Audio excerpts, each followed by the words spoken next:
اور ان کو انہوں نے پکڑ لیا اور انہوں نے کہا جی یہ ہیڈ منی جو ایران سے لگی تھی، آج کل میری بھی لگی ہوئی ہے قادیانیوں کی طرف سے، اس دور میں ابو جان کی ہیڈ منی $5 لاکھ تھی۔ آپ کی کتنی لگی؟ اتنی ہی ہمیں اطلاع ہے، ایجنسیوں اداروں نے جو تھریٹ لیٹر جاری کیے ہیں اس کے اوپر کم ہے ویسے، آپ کی زیادہ ہونی چاہیے اتنا زیادہ میں خطرناک ہوں۔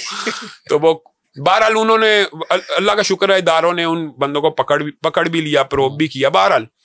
تو وہ جو تصور نقوی وغیرہ تھے ان کو پکڑا گیا، اور دکھ کی بات یہ ہے کہ ضیاء الحق صاحب نے ان کو ایران بھیج دیا، اور ان کو بھی اگر وہ قاتل تھے تو ان کو یہاں پہ کیفر کردار تک پہنچاتے، اگر نہیں تھے تو قاتل سامنے لائے جاتے۔ لیکن ہوا یہ کہ چونکہ آپ کو پہلے بتایا کہ ایک مرکزی جمعیت کا گروہ پرو ضیاء الحق تھا، تو اس گروہ نے کمپین چلانا شروع کی کہ ابو جان کی جو تحریک قتل کی چلا رہے تھے نا، اس میں قاضی عبد القدیر خاموش نام کے شخص تھے، اس وقت یوتھ فورس کے پریزیڈنٹ تھے، تو یہ ساجد میر صاحب نے اس کے اوپر قتل کا الزام لگا دیا کہ یہی قاتل ہے۔ تو وہ پرو ضیاء الحق اور پرو نواز شریف پالیسی جو تھی وہ کارگر ثابت ہوئی۔ تو یہ جو جمعیت اہل حدیث آپ سمجھیں کہ اس وقت یہ ساجد میر صاحب کی جماعت مرکزی جمعیت اہل حدیث پاپولر، ظاہر ہے جب لیڈر ختم ہو جائے تو دوسری لیڈرشپ چلی جاتی ہے۔ پھر آپ 37 برس کے بعد الحمدللہ 1.25 سال پہلے جب سے میں صدر بنا ہوں تو اللہ کے فضل و کرم سے ملک کے اندر 6000 سے زائد مساجد جو پہلے کسی نیٹ ورک میں نہیں تھی، جمعیت اہل حدیث کے نیٹ ورک میں آ گئی۔ 2 لاکھ سے زائد افراد نے خود اپلائی کر کے اس کی رکنیت لی ہے، میں نے نہیں کہا، خود اپلائی کر کے۔ تو اگر میں خود کروں گا تو انشاءاللہ اس کی تعداد 10-20 لاکھ بھی تجاوز۔ یعنی آپ کے کہنے کا مطلب یہ ہے، اگر میں سمجھوں، کہ پہلے جو اہل حدیث تھے وہ کسی مرکز کے تحت نہیں تھے، ہاں جمعیت کے نیٹ ورک میں نہیں تھے، نیٹ ورک میں آ گئے۔ اب میں تو یہ چاہتا ہوں کہ جو اہل حدیث ہیں وہ نون لیگ میں بھی ہیں تو جمعیت میں آ جائیں، پی ٹی آئی میں بھی ہیں، تو ملک میں کم و بیش 2 کروڑ سے زیادہ اہل حدیث ہے، تو وہ جماعت میں آئے۔ چلے میں آپ سے سیاست اور دین کے اوپر سوال بعد میں کروں گا۔ ابھی آپ فرق بتا رہے تھے دونوں جماعتوں میں، یہ مکمل ہو گیا جواب آپ کا؟ جی آپ نے پوچھنا ہے۔ اچھا مجھے نا ایک چیز اور بتائیں، زیادہ پہچان جو اہل حدیث کی وہ حافظ سعید صاحب کی ہے۔ جی حافظ سعید صاحب کا کیا تعلق ہے آپ کی جماعت سے؟ حافظ سعید صاحب جو ہیں وہ ظاہر ہے اہل حدیث اسکول آف تھاٹ سے تعلق رکھتے ہیں، اس لیے ان کی پہچان اور پاپولیرٹی آپ کو پتہ پوری دنیا میں ایک جہاد کشمیر کے حوالے سے، جہاد کشمیر کے حوالے سے انہوں نے، لیکن جو کام کیا وہ پہلے لشکر طیبہ کے نام سے کیا، وہ بین ہو گیا، پھر جماعت الدعوہ کے نام سے کیا، وہ بین ہوگی، اب وہ مرکزی مسلم لیگ وغیرہ جو بھی جماعتیں ہیں تحریک اللہ اکبر وغیرہ کے نام سے کرنا چاہتے ہیں کہ مین سٹریم میں آ جائیں، ان کی جو سیاست ہے وہ مسلکی اور تنظیمی نہیں ہے، وہ عالمی جہادی سیاست ہے۔ آپ کو لگتا ہے کہ وہ بوجھ ہے پاکستان کے اوپر؟ میں تو نہیں یہ بات سمجھتا، لیکن میں یہ بات سمجھتا ہوں کہ اگر کسی نے پاکستان کے آئین کی، پاکستان کے قانون کو توڑا ہے تو اس کو کٹہرے میں کھڑا کریں، اور اگر اس نے نہیں توڑا تو اس کو رہا کیا جائے، اس کو نظر بند نہ رکھا جائے۔ آپ نے پروب کیا، آپ نے اتنا عرصہ عدالتوں میں ان کے کیس چلائے، ان کے اوپر دہشت گردی کا کوئی ایک الزام اگر ثابت نہیں ہو پا رہا تو آپ ان کو نظر بندی سے رہائی دیں۔ یہ بات ہے نا، میں تو قانون کا طالب علم ہوں، اگر کوئی ایلیگیشن ان کے اوپر لگا ہوا ہے اور وہ ثابت نہیں ہو رہا تو ان کو رہا کیا جائے، اور اگر ثابت ہوتا ہے تو ان کو اس کی سزا ملنی چاہیے۔ چلے میرے خیال ہے اس کو ہم رہنے دیتے ہیں حافظ سعید صاحب کے موضوع کو۔ حشام بھائی یہ بتائیں کہ مسلک کا جو پرچار ہے، مسلک کی جو عبادت ہے، مسلکی عبادت، مسلک کی ترویج و اشاعت، 4 مین امام ہیں، امام ابو حنیفہ، شافعی، مالکی اور امام احمد بن حنبل۔ تو اللہ تعالیٰ نے کہا ہے کہ اللہ کی رسی کو مضبوطی سے تھامے رکھو اور تفرقے میں نہ پڑو۔ بے شک ہمارے مسالک نے ان کی رسی کو مضبوطی سے تھاما ہوا ہے اور تفرقے میں پڑے ہوئے ہیں، تو اس کے بارے میں آپ کیا کہیں گے کہ اللہ کی رسی کو تو اللہ نے کہا میری رسی کو تھامو، ہمارے مسالک نے ان اماموں کی رسی کو تھام لیا ہے، اور جبکہ یہ تمام کے تمام انہوں نے کس کی رسی کو تھاما ہوا؟ جی دیکھیں، پہلے میرے خیال ہے حضرت امام ابو حنیفہ جو ہیں، یہ واقعہ کربلا کے بھی 20 سال کے بعد پیدا ہوئے تھے، 80 ہجری میں شاید پیدا ہوئے تھے، تو ہم نے ان کو فالو کرنا ہے کہ یہ قرآن اور شریعت کو فالو کرنا ہے؟ بنیادی طور پہ راؤ صاحب آپ نے اپنے سوال کے اندر ہی جواب دے دیا۔ اللہ رب العزت نے، اب آپ نے جو بات کی ہے، چلے میں ادھر کیونکہ آپ کر چکے ہیں، امام ابو حنیفہ رحمہ اللہ سب سے پہلے آئے وقت کے اعتبار سے، ان سے پہلے جو پوری 100 سال کی پوری صدی گزری ہے وہ کیا حق کے بغیر گزر گئی؟ اب کہتے ہیں کہ امام، وہ تو تھا ہی حق ہی حق، نبی پاک صلی اللہ علیہ وسلم نے حق ہے ہی وہ دور۔ یہ دیکھیں، یہ جو آپ نے بات کی ہے نا، یہ جملہ نچوڑ ہے دین کا۔ رسول اللہ صلی اللہ علیہ وسلم نے خطبہ حجۃ الوداع میں کھڑے ہو کے کہا تھا کیا میں نے دین پورا پہنچا دیا؟ اگر تو رسول اللہ مسلمانوں کا عقیدہ ہے سب کا، چاہے کوئی بھی اہل حدیث ہو، دیوبندی ہو، بریلوی، کہ رسول اللہ دین پورا پہنچا کے گئے ہیں، اگر تو یہ عقیدہ ہے تو رسول اللہ کی زندگی میں پورا دین ہوا ہے، اور صحابہ نے رسول اللہ کی زندگی میں عمل کر کے اس دین کے اوپر دکھا دیا، دین تو پورا ہو گیا۔ تو یہ جو امام ہیں ان کی تقلید کرنا، ان کی فالوئنگ کرنا، کیا قرآن و سنت میں اس کے دلائل موجود ہیں؟ قطعاً موجود نہیں ہے۔ رسول اللہ صلی اللہ علیہ وسلم کا کوئی صحابی ہی کیوں نہ ہو، کوئی، میں تو اماموں کی بات نہیں کرتا، صحابہ کا آپس میں اختلاف ہو جایا کرتا تھا، یہ لوگوں کو پتہ نہیں ہے، صحابہ کا آپس میں اختلاف ہوا، انسان تھے، یقیناً ہوتا ہوگا۔ اب آپ بات سمجھیں، صحابہ کا کسی مسئلے کے اوپر اختلاف ہو جاتا تھا تو وہ کس کی طرف رجوع کرتے تھے؟ قرآن اور سنت کی طرف رجوع کرتے تھے۔ تو ائمہ دین کا جب میں سوال میں دوبارہ تھوڑا سا ریفریز کرتا ہوں کہ ان اماموں کو فالو کرنے سے مسالک پیدا ہوئے ہیں، کیا ہمیں پھر بھی ان کو فالو کرنا چاہیے یا نہیں کرنا چاہیے؟ میں یہ سمجھتا ہوں کہ ان اماموں کو جو فالو کرتے ہیں یہ سوال آپ کو ان سے کرنا چاہیے۔ اور آپ یہ دوسری جو بات کر رہے ہیں نا، اس کے اندر ایک بات ہے، امام ابو حنیفہ رحمہ اللہ کو فالو کرنے والے تقلید جامد کے بھی قائل ہیں، یعنی وہ ایسی تقلید کرتے ہیں کہ وہ کہتے ہیں اس دائرے سے باہر نہیں نکلنا، جبکہ امام احمد ابن حنبل کے جو فالوورز ہیں، امام مالک کے جو فالوورز ہیں، یا امام شافعی کے جو فالوورز ہیں، ان کا دائرہ تقلید جامد کا نہیں ہے۔ ایک بات میں ضمنی طور پہ کہنا چاہتا ہوں، یعنی احناف کا دل نہیں دکھانا چاہتا، لیکن یہ بات جو فیکٹ ہے وہ یہ ہے کہ امام احمد ابن حنبل کی حدیث کی سب سے بڑی کتاب ہے مسند امام احمد۔ امام مالک کی موطا، امام مالک بخاری شریف سے پہلے سب سے زیادہ اوتھینٹک کتاب سمجھی جاتی تھی، اور بخاری شریف پوری میں موجود ہے 4 حدیثوں کے علاوہ۔ امام شافعی کے پاس کتاب ہے مسند شافعی حدیث کی۔ یہ تینوں امام ائمہ محدثین ہیں، اہل حدیث ان سے احادیث لیتے ہیں، لیکن ان کے مقلد نہیں ہے۔ مقلد جو ہے نا، مقلد ہونا صرف ایک ہستی کو زیب دیتا ہے، وہ رسول اللہ صلی اللہ علیہ وسلم کی ذات ہے۔ اگر تقلید کرنی ہے، مثال دے رہا ہوں، اگر تقلید کہتے ہیں جی فرض ہے، لیٹس سپوز ان کا آرگیومنٹ مانگ لیا، تو کس کی فرض ہونی چاہیے؟ رسول اللہ کی ہونی چاہیے۔ اچھا چلے، یہ بڑی جو امام جعفر صادق کی آپ نے بات کی ہے، میں کہتا ہوں کہ اگر تقلید واجب ہے، ان کے نزدیک واجب ہے یا فرض ہے، تو کس کی فرض ہونی چاہیے؟ رسول اللہ کی ہونی چاہیے کہ امتیوں کی ہونی چاہیے؟ امتی اور نبی کے اندر بہت زیادہ اسٹیٹس کا فرق ہے۔ میں اس سے ریلیٹڈ ایک اور سوال کرتا ہوں۔ دیکھیں، نبی پاک صلی اللہ علیہ وسلم کی حدیث ہے کہ قیامت کے قریب علماء کرام اپنے حلیے سے پہچانے جائیں گے۔ آپ میرے سامنے کوئی بھی ایک عالم دین لے آئیں، اس کی شلوار دیکھ کے اور داڑھی دیکھ کے میں بتا دوں گا اس کا مسلک کیا ہے۔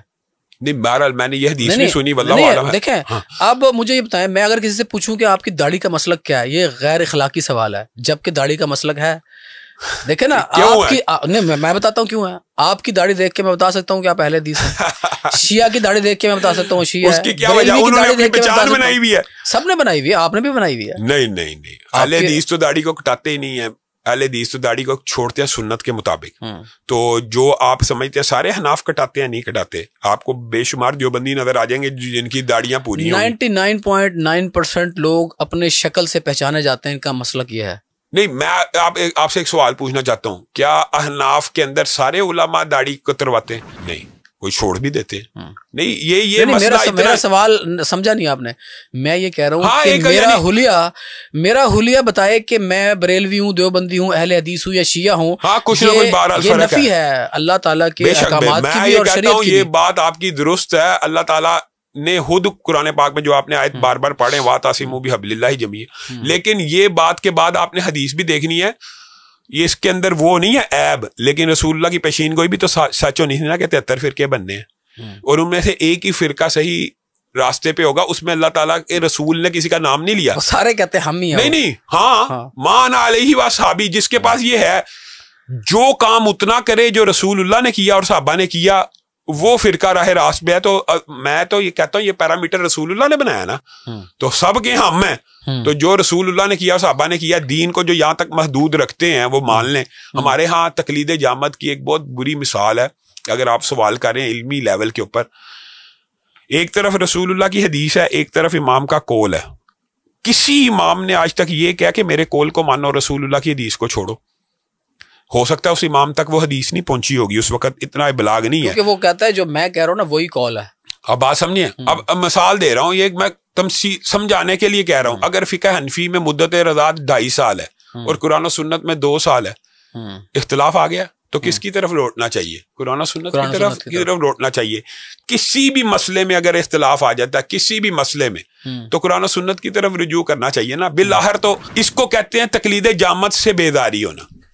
تقلید جامد نہیں ہونی چاہیے کہ بھائی اب امام کا قول آ گیا میں نے اسی کا ماننا ہے. رسول اللہ کا قول آ جائے تو امام کا چھوڑ دو. وہ کہتے ہیں نہیں, ہم امام کا اس لیے نہیں چھوڑیں گے, امام نے ریسرچ کیا ہے, امام نے تحقیق کیا.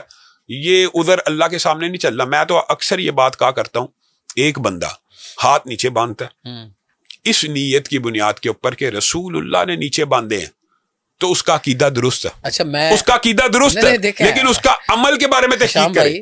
یہ لوگ, میں بار بار ان 4 اماموں کی, ان عظیم ہستیوں کی بڑی کنٹریبیوشن ہے, لیکن نبی پاک صلی اللہ علیہ وسلم کو گئے ہوئے چند سال ہوئے تھے جب ان کا دور شروع ہو گیا تھا.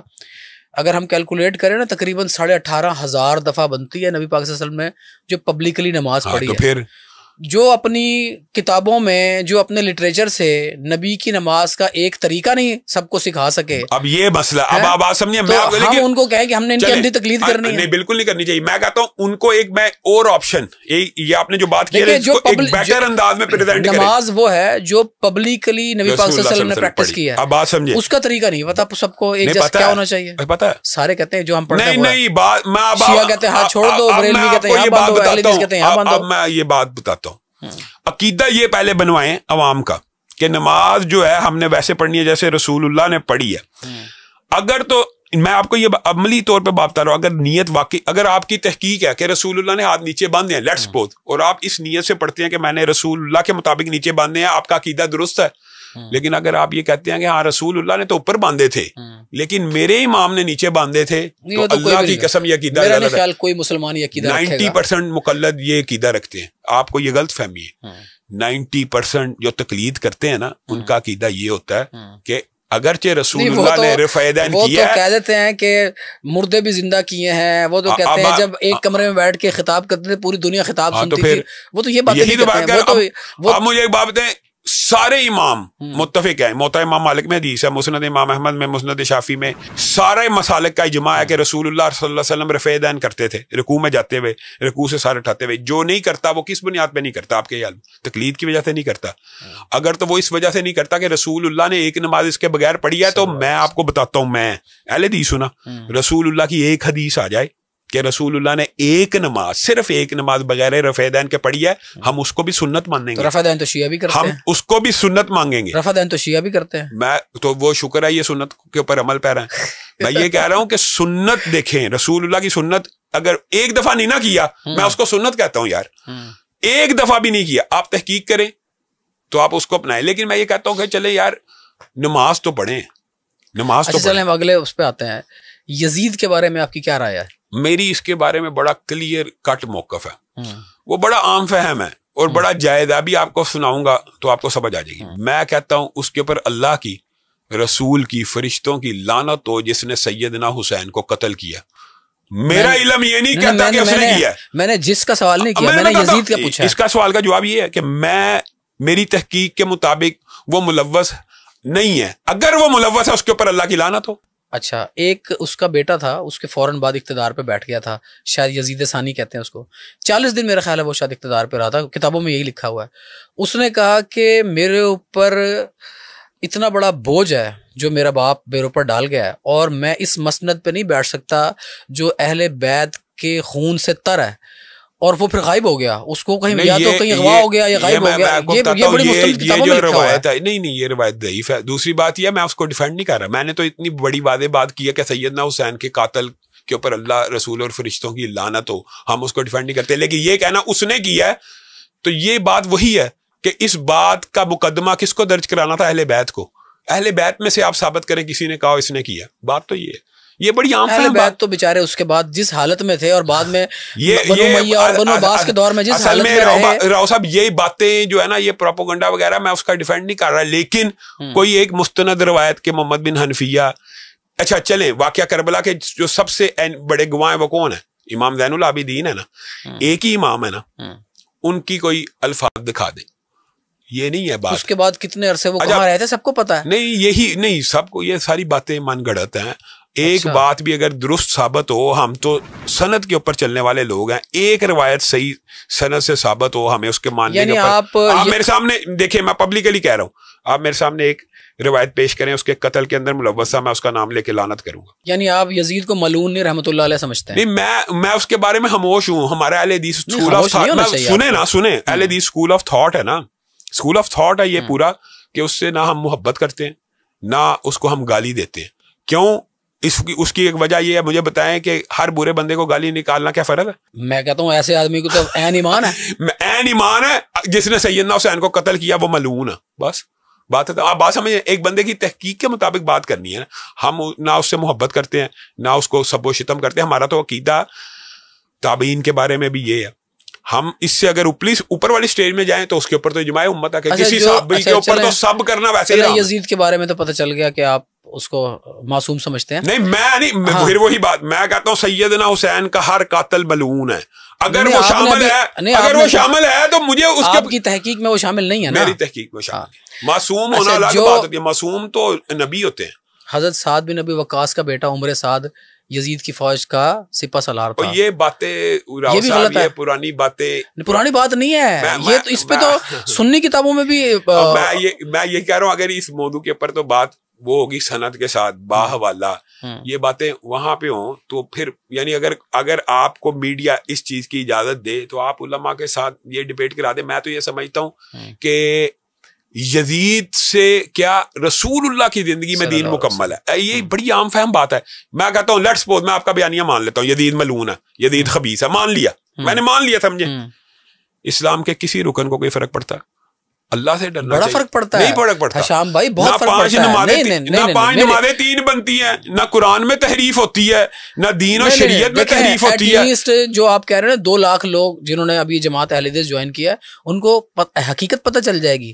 وہ کہیں گے یار ہمارا صدر جمعیت اہل حدیث کہہ رہا ہے کہ یزید ملعون ہے, یزید قاتل حسین ہے. نہیں, اس سے دین کے اندر کیا فرق آئے گا؟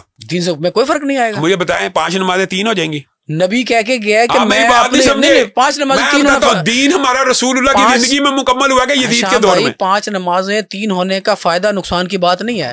بات یہ ہے کہ نبی ہمارے بیچ اپنی شریعت اور اطرت کو چھوڑ کے گیا ہے. اگر ہم اس کی اطرت کی اس لحاظ سے خدمت کر دیں کہ ہم ان کی عزت کہیں, آج کے لوگوں کو بھی بتائیں کہ وہ اتنے بڑے لوگ تھے اور میں اہل حدیث ہو کے مان رہا ہوں. آپ کا خیال ہے آپ اس کے اگر آپ نے یہ بنوانا تو آپ سیدنا حسن و حسین کی شان ہم سے بیان کروائیں, ہم نہ کریں پھر کے. اب بات سمجھیں, میں تو یہ ایک ایشو ہے متنازع. 2 اسکول آف تھاٹس میں بتاتا ہوں. ان کی شان آپ کے منہ سے بیان کروانے کی مجھے ضرورت اس لیے نہیں ہے کہ نبی پاک صلی اللہ علیہ وسلم کے منہ سے بیان ہوگی. دیکھیں نبی پاک صلی اللہ علیہ وآلہ وسلم ان کو جنت کے سردار ڈکلیئر کر کے چلے گئے, اور جنت ایک ہی ہے, اس کے اوپر کوئی اعتراض ہے, اور جنت ایک ہی ہے. اس جنت میں اسی لیے ہمارا یہ عقیدہ کہ جنہوں نے انہیں شہید کیا ہے وہ ملعون انسان ہے. بھائی جس جنت کے وہ سردار ہے نا, اس جنت میں آج کے نیک لوگوں سے لے کے نا صحابہ کرام اور انبیاء کرام تک سب ہوں گے. اچھا, مجھے اس جنت کے وہ سردار ہیں, تو ان کی تعریف بیان کروانے کی ضرورت کسی سے نہیں ہے. آپ یہ جو بات کر رہے ہیں اس سے یہ مفہوم نہیں نکلتا کہ وہ نبیوں کے بھی سردار ہوں گے. جنت کے سردار تو ہیں نا, جنت کے نوجوانوں کے سردار ہیں. نوجوانوں سے مراد یہ ہے کہ جو نوجوان دنیا سے گئے ان کے وہ سردار ہیں. اچھا, ایک دفعہ نا ایک ضعیف خاتون نبی پاک صلی اللہ علیہ وسلم کے پاس یہ حدیث اس کے مقابلے میں وہ پیش کرتے ہیں, لیکن اس کا یہ مفہوم نہیں ہے. اچھا, جنت کے حقیقی سردار رسول اللہ صلی اللہ علیہ وسلم. حدیث سنانے دیں. ایک خاتون آئی تھی نبی پاک صلی اللہ علیہ وسلم کے پاس, انہوں نے کہا جی میرے لیے دعا کرے کہ میں جنت میں جاؤں. تو نہیں جائے گی, جوان ہو کے جائے گی. اس کے کان میں کوئی بات کی, وہ رونے لگ گئی, پھر مسکرانے لگ گئی. تو لوگوں نے پوچھا, صحابہ کرام نے پوچھا, تو انہوں نے کہا کہ میں نے پہلے اس کو کہا ضعیف نہیں جائیں گے, پھر میں نے کہا کہ اللہ تعالیٰ سب کو جوان کر کے 33 برس کی عمر ہوگی. اس کا مطلب یہ ہے, لیکن اس کا مطلب یہ نہیں کہ جو بوڑھے فوت ہوئے ہیں وہ بھی جوان کی کیٹیگری میں آئیں گے. 70 حوروں کا بوڑھے کیا کریں گے؟ جو میں کہا جو بوڑھے فوت ہوئے ہیں ان کو بوڑھا ہی اٹھایا جائے گا. نہیں, وہ سب جوان ہو کے جائیں گے جنت میں جوان ہو کے جائیں گے, لیکن ان کو بوڑھا کنسیڈر کیا جائے گا, ان کو جوان کنسیڈر نہیں کیا جائے گا. یہ بات ذرا تھوڑی سی آپ کو سمجھنے میں حدیث کے مفہوم میں فرق ہے. ایمان یہ ہے, ہمارا بھی ایمان اور عقیدہ یہ ہے کہ وہ نوجوان ہیں جنت کے سردار, نوجوانوں جنت کے سردار ہیں, جنت میں سب نوجوان ہوں گے. اچھا, یہ لیکن اس سے مراد یہ وہ نبیوں کے سردار ہوں گے. اچھا چلے آگے ہم چلتے ہیں. یہ بتائیں شام بھائی, آپ نے لوگوں کو جوڑنے کے لیے کیا کام کیا ہے آپ کی جماعت نے؟ اس کے اندر ہم یہ جو مشترکات ہیں, مثلا جوڑنے کے اندر ہمارا جو کردار ہے وہ کسی سے ڈکا چھپا نہیں ہے. امت کے کچھ مشترکہ مسائل ہیں جن کو ہم اجاگر کرتے ہیں. ہم یہ سمجھتے ہیں یہ جو اب ہم نے باتیں کی یہ تو جزوی اور فروعی مسائل ہیں, ان کے ساتھ دین اور اسلام کے کسی ایک جز کے اندر کوئی فرق نہیں پڑتا بالکل بھی.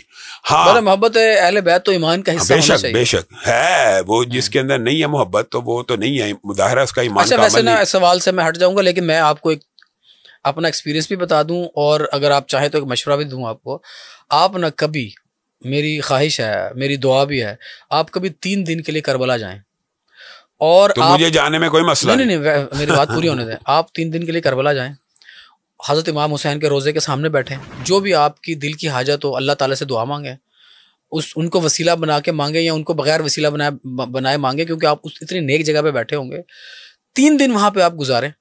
میں کہتا ہوں آپ کے دل کی گواہی آپ کو بتائے گی کہ حقیقت کیا ہے, یزید کیا ہے, اہل بیت کی محبت کیا ہے. یار اہل بیت کی محبت تو آپ نے میرے خیال میں کہتا ہوں یزید کی حقیقت بھی آپ کو وہاں بیٹھ کے پتہ چل جائے گی.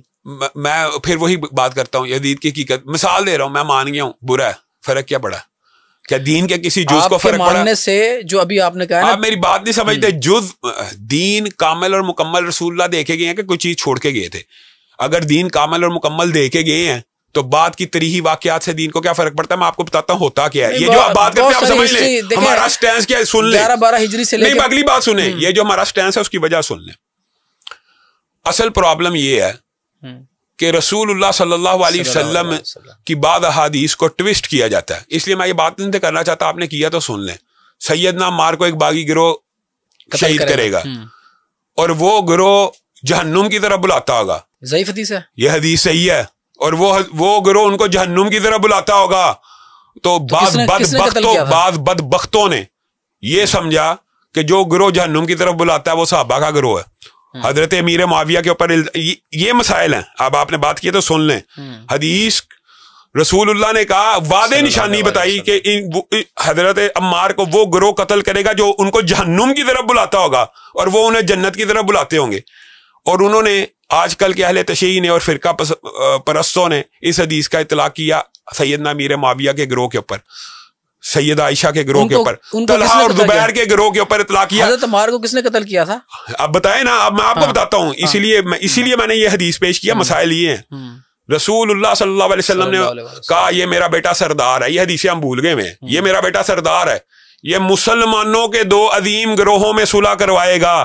امی عائشہ اس گروہ میں, قیامت کے دن بھی رسول اللہ کی بیوی ہیں. طلحہ و زبیر عشرہ مبشرہ ہیں, جنتی معین ہے. سیدنا امیر معاویہ جنتی معین ہے. یہ چاروں جہنم کی طرف بلانے والے تھے, یہ جہنم کی طرف بلانے والے تھے. حدیث کی تطبیق صحابہ کے اوپر کر دی, اور حقیقت میں جس نے قتل کیا وہ خارجی, جہنم میں کی طرف بلانے والا صحابہ کے دور میں ایک گروہ تھا, وہ خارجی گروہ تھا. اہل سنت میں سے, اہل حدیث میں سے, دیوبند میں سے آج تک کسی نے یہ کہا ہے کہ سیدنا زبیر کے قاتل جو تھے وہ جہنمی ہیں سارے, اس وہ گروہ پورے کا پورا؟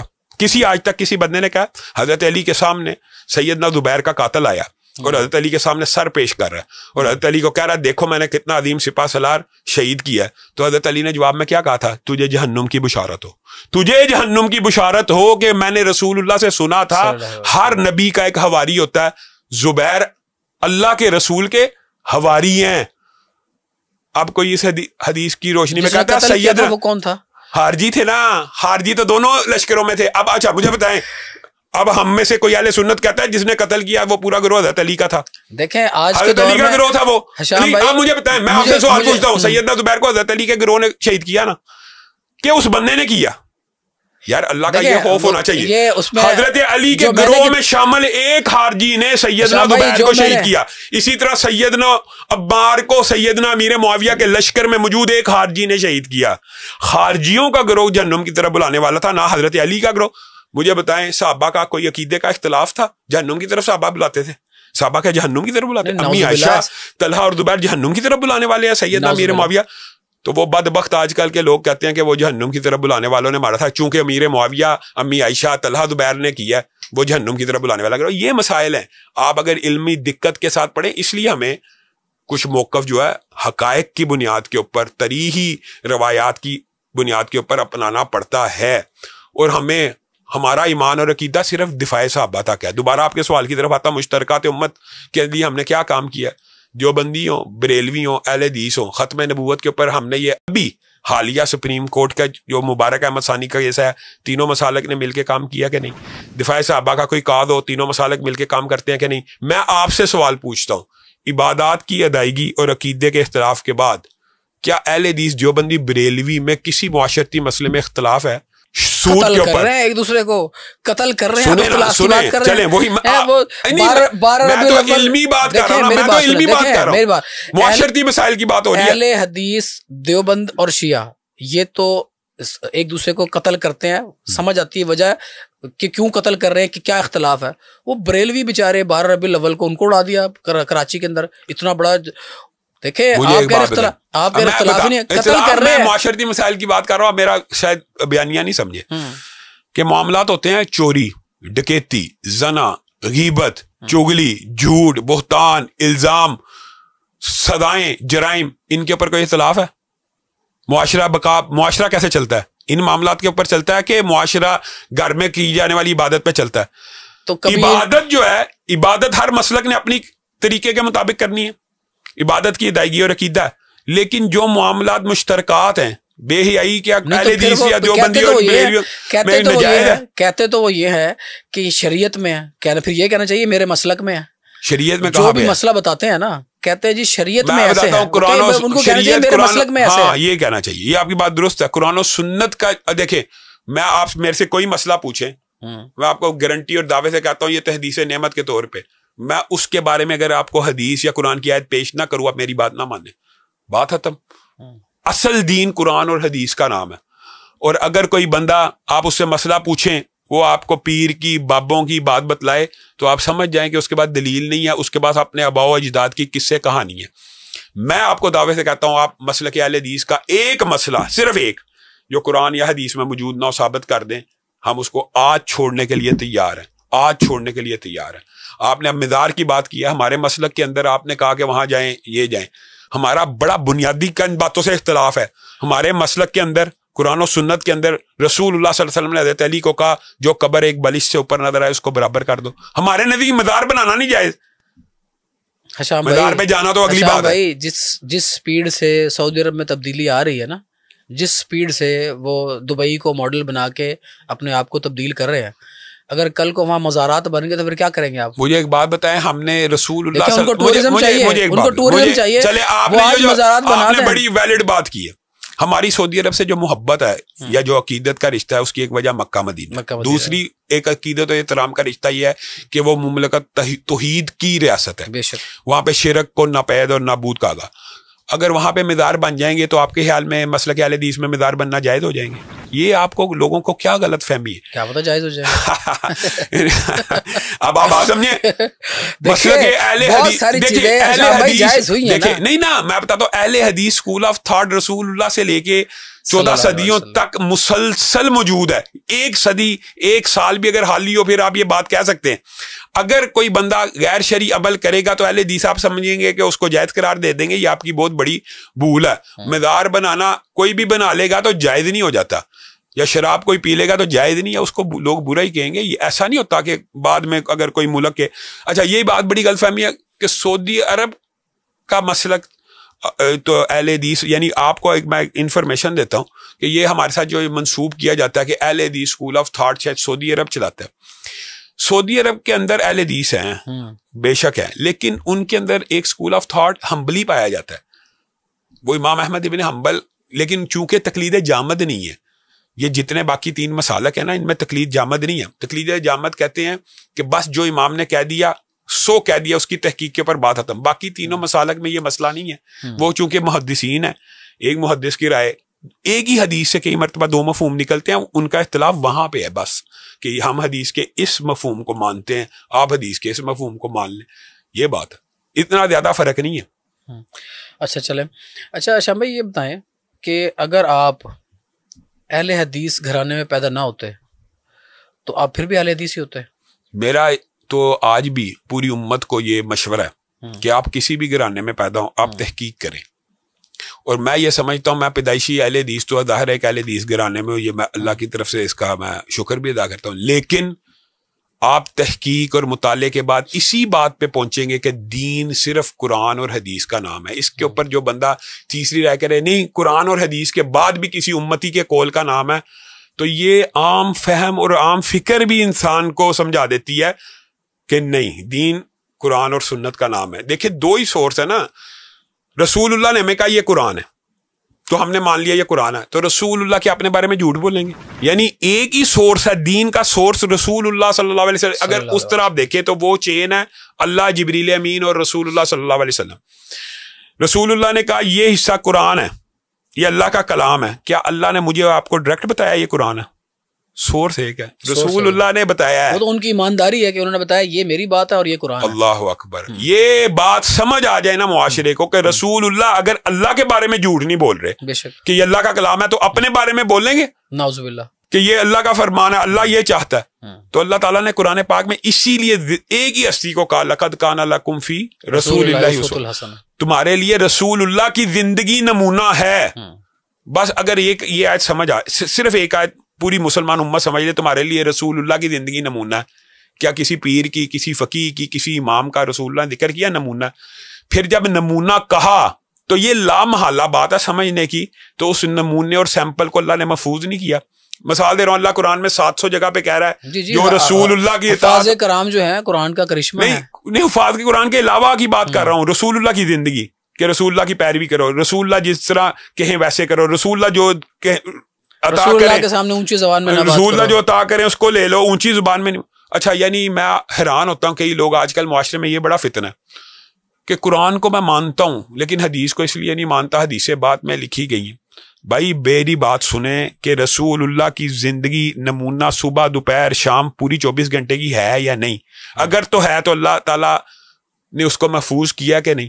ان علینا جمع ہوا قرآن ثم ان علینا بیان, ہم نے اس قرآن کو نازل کیا, ہم اس کی تلاوت کروائیں گے.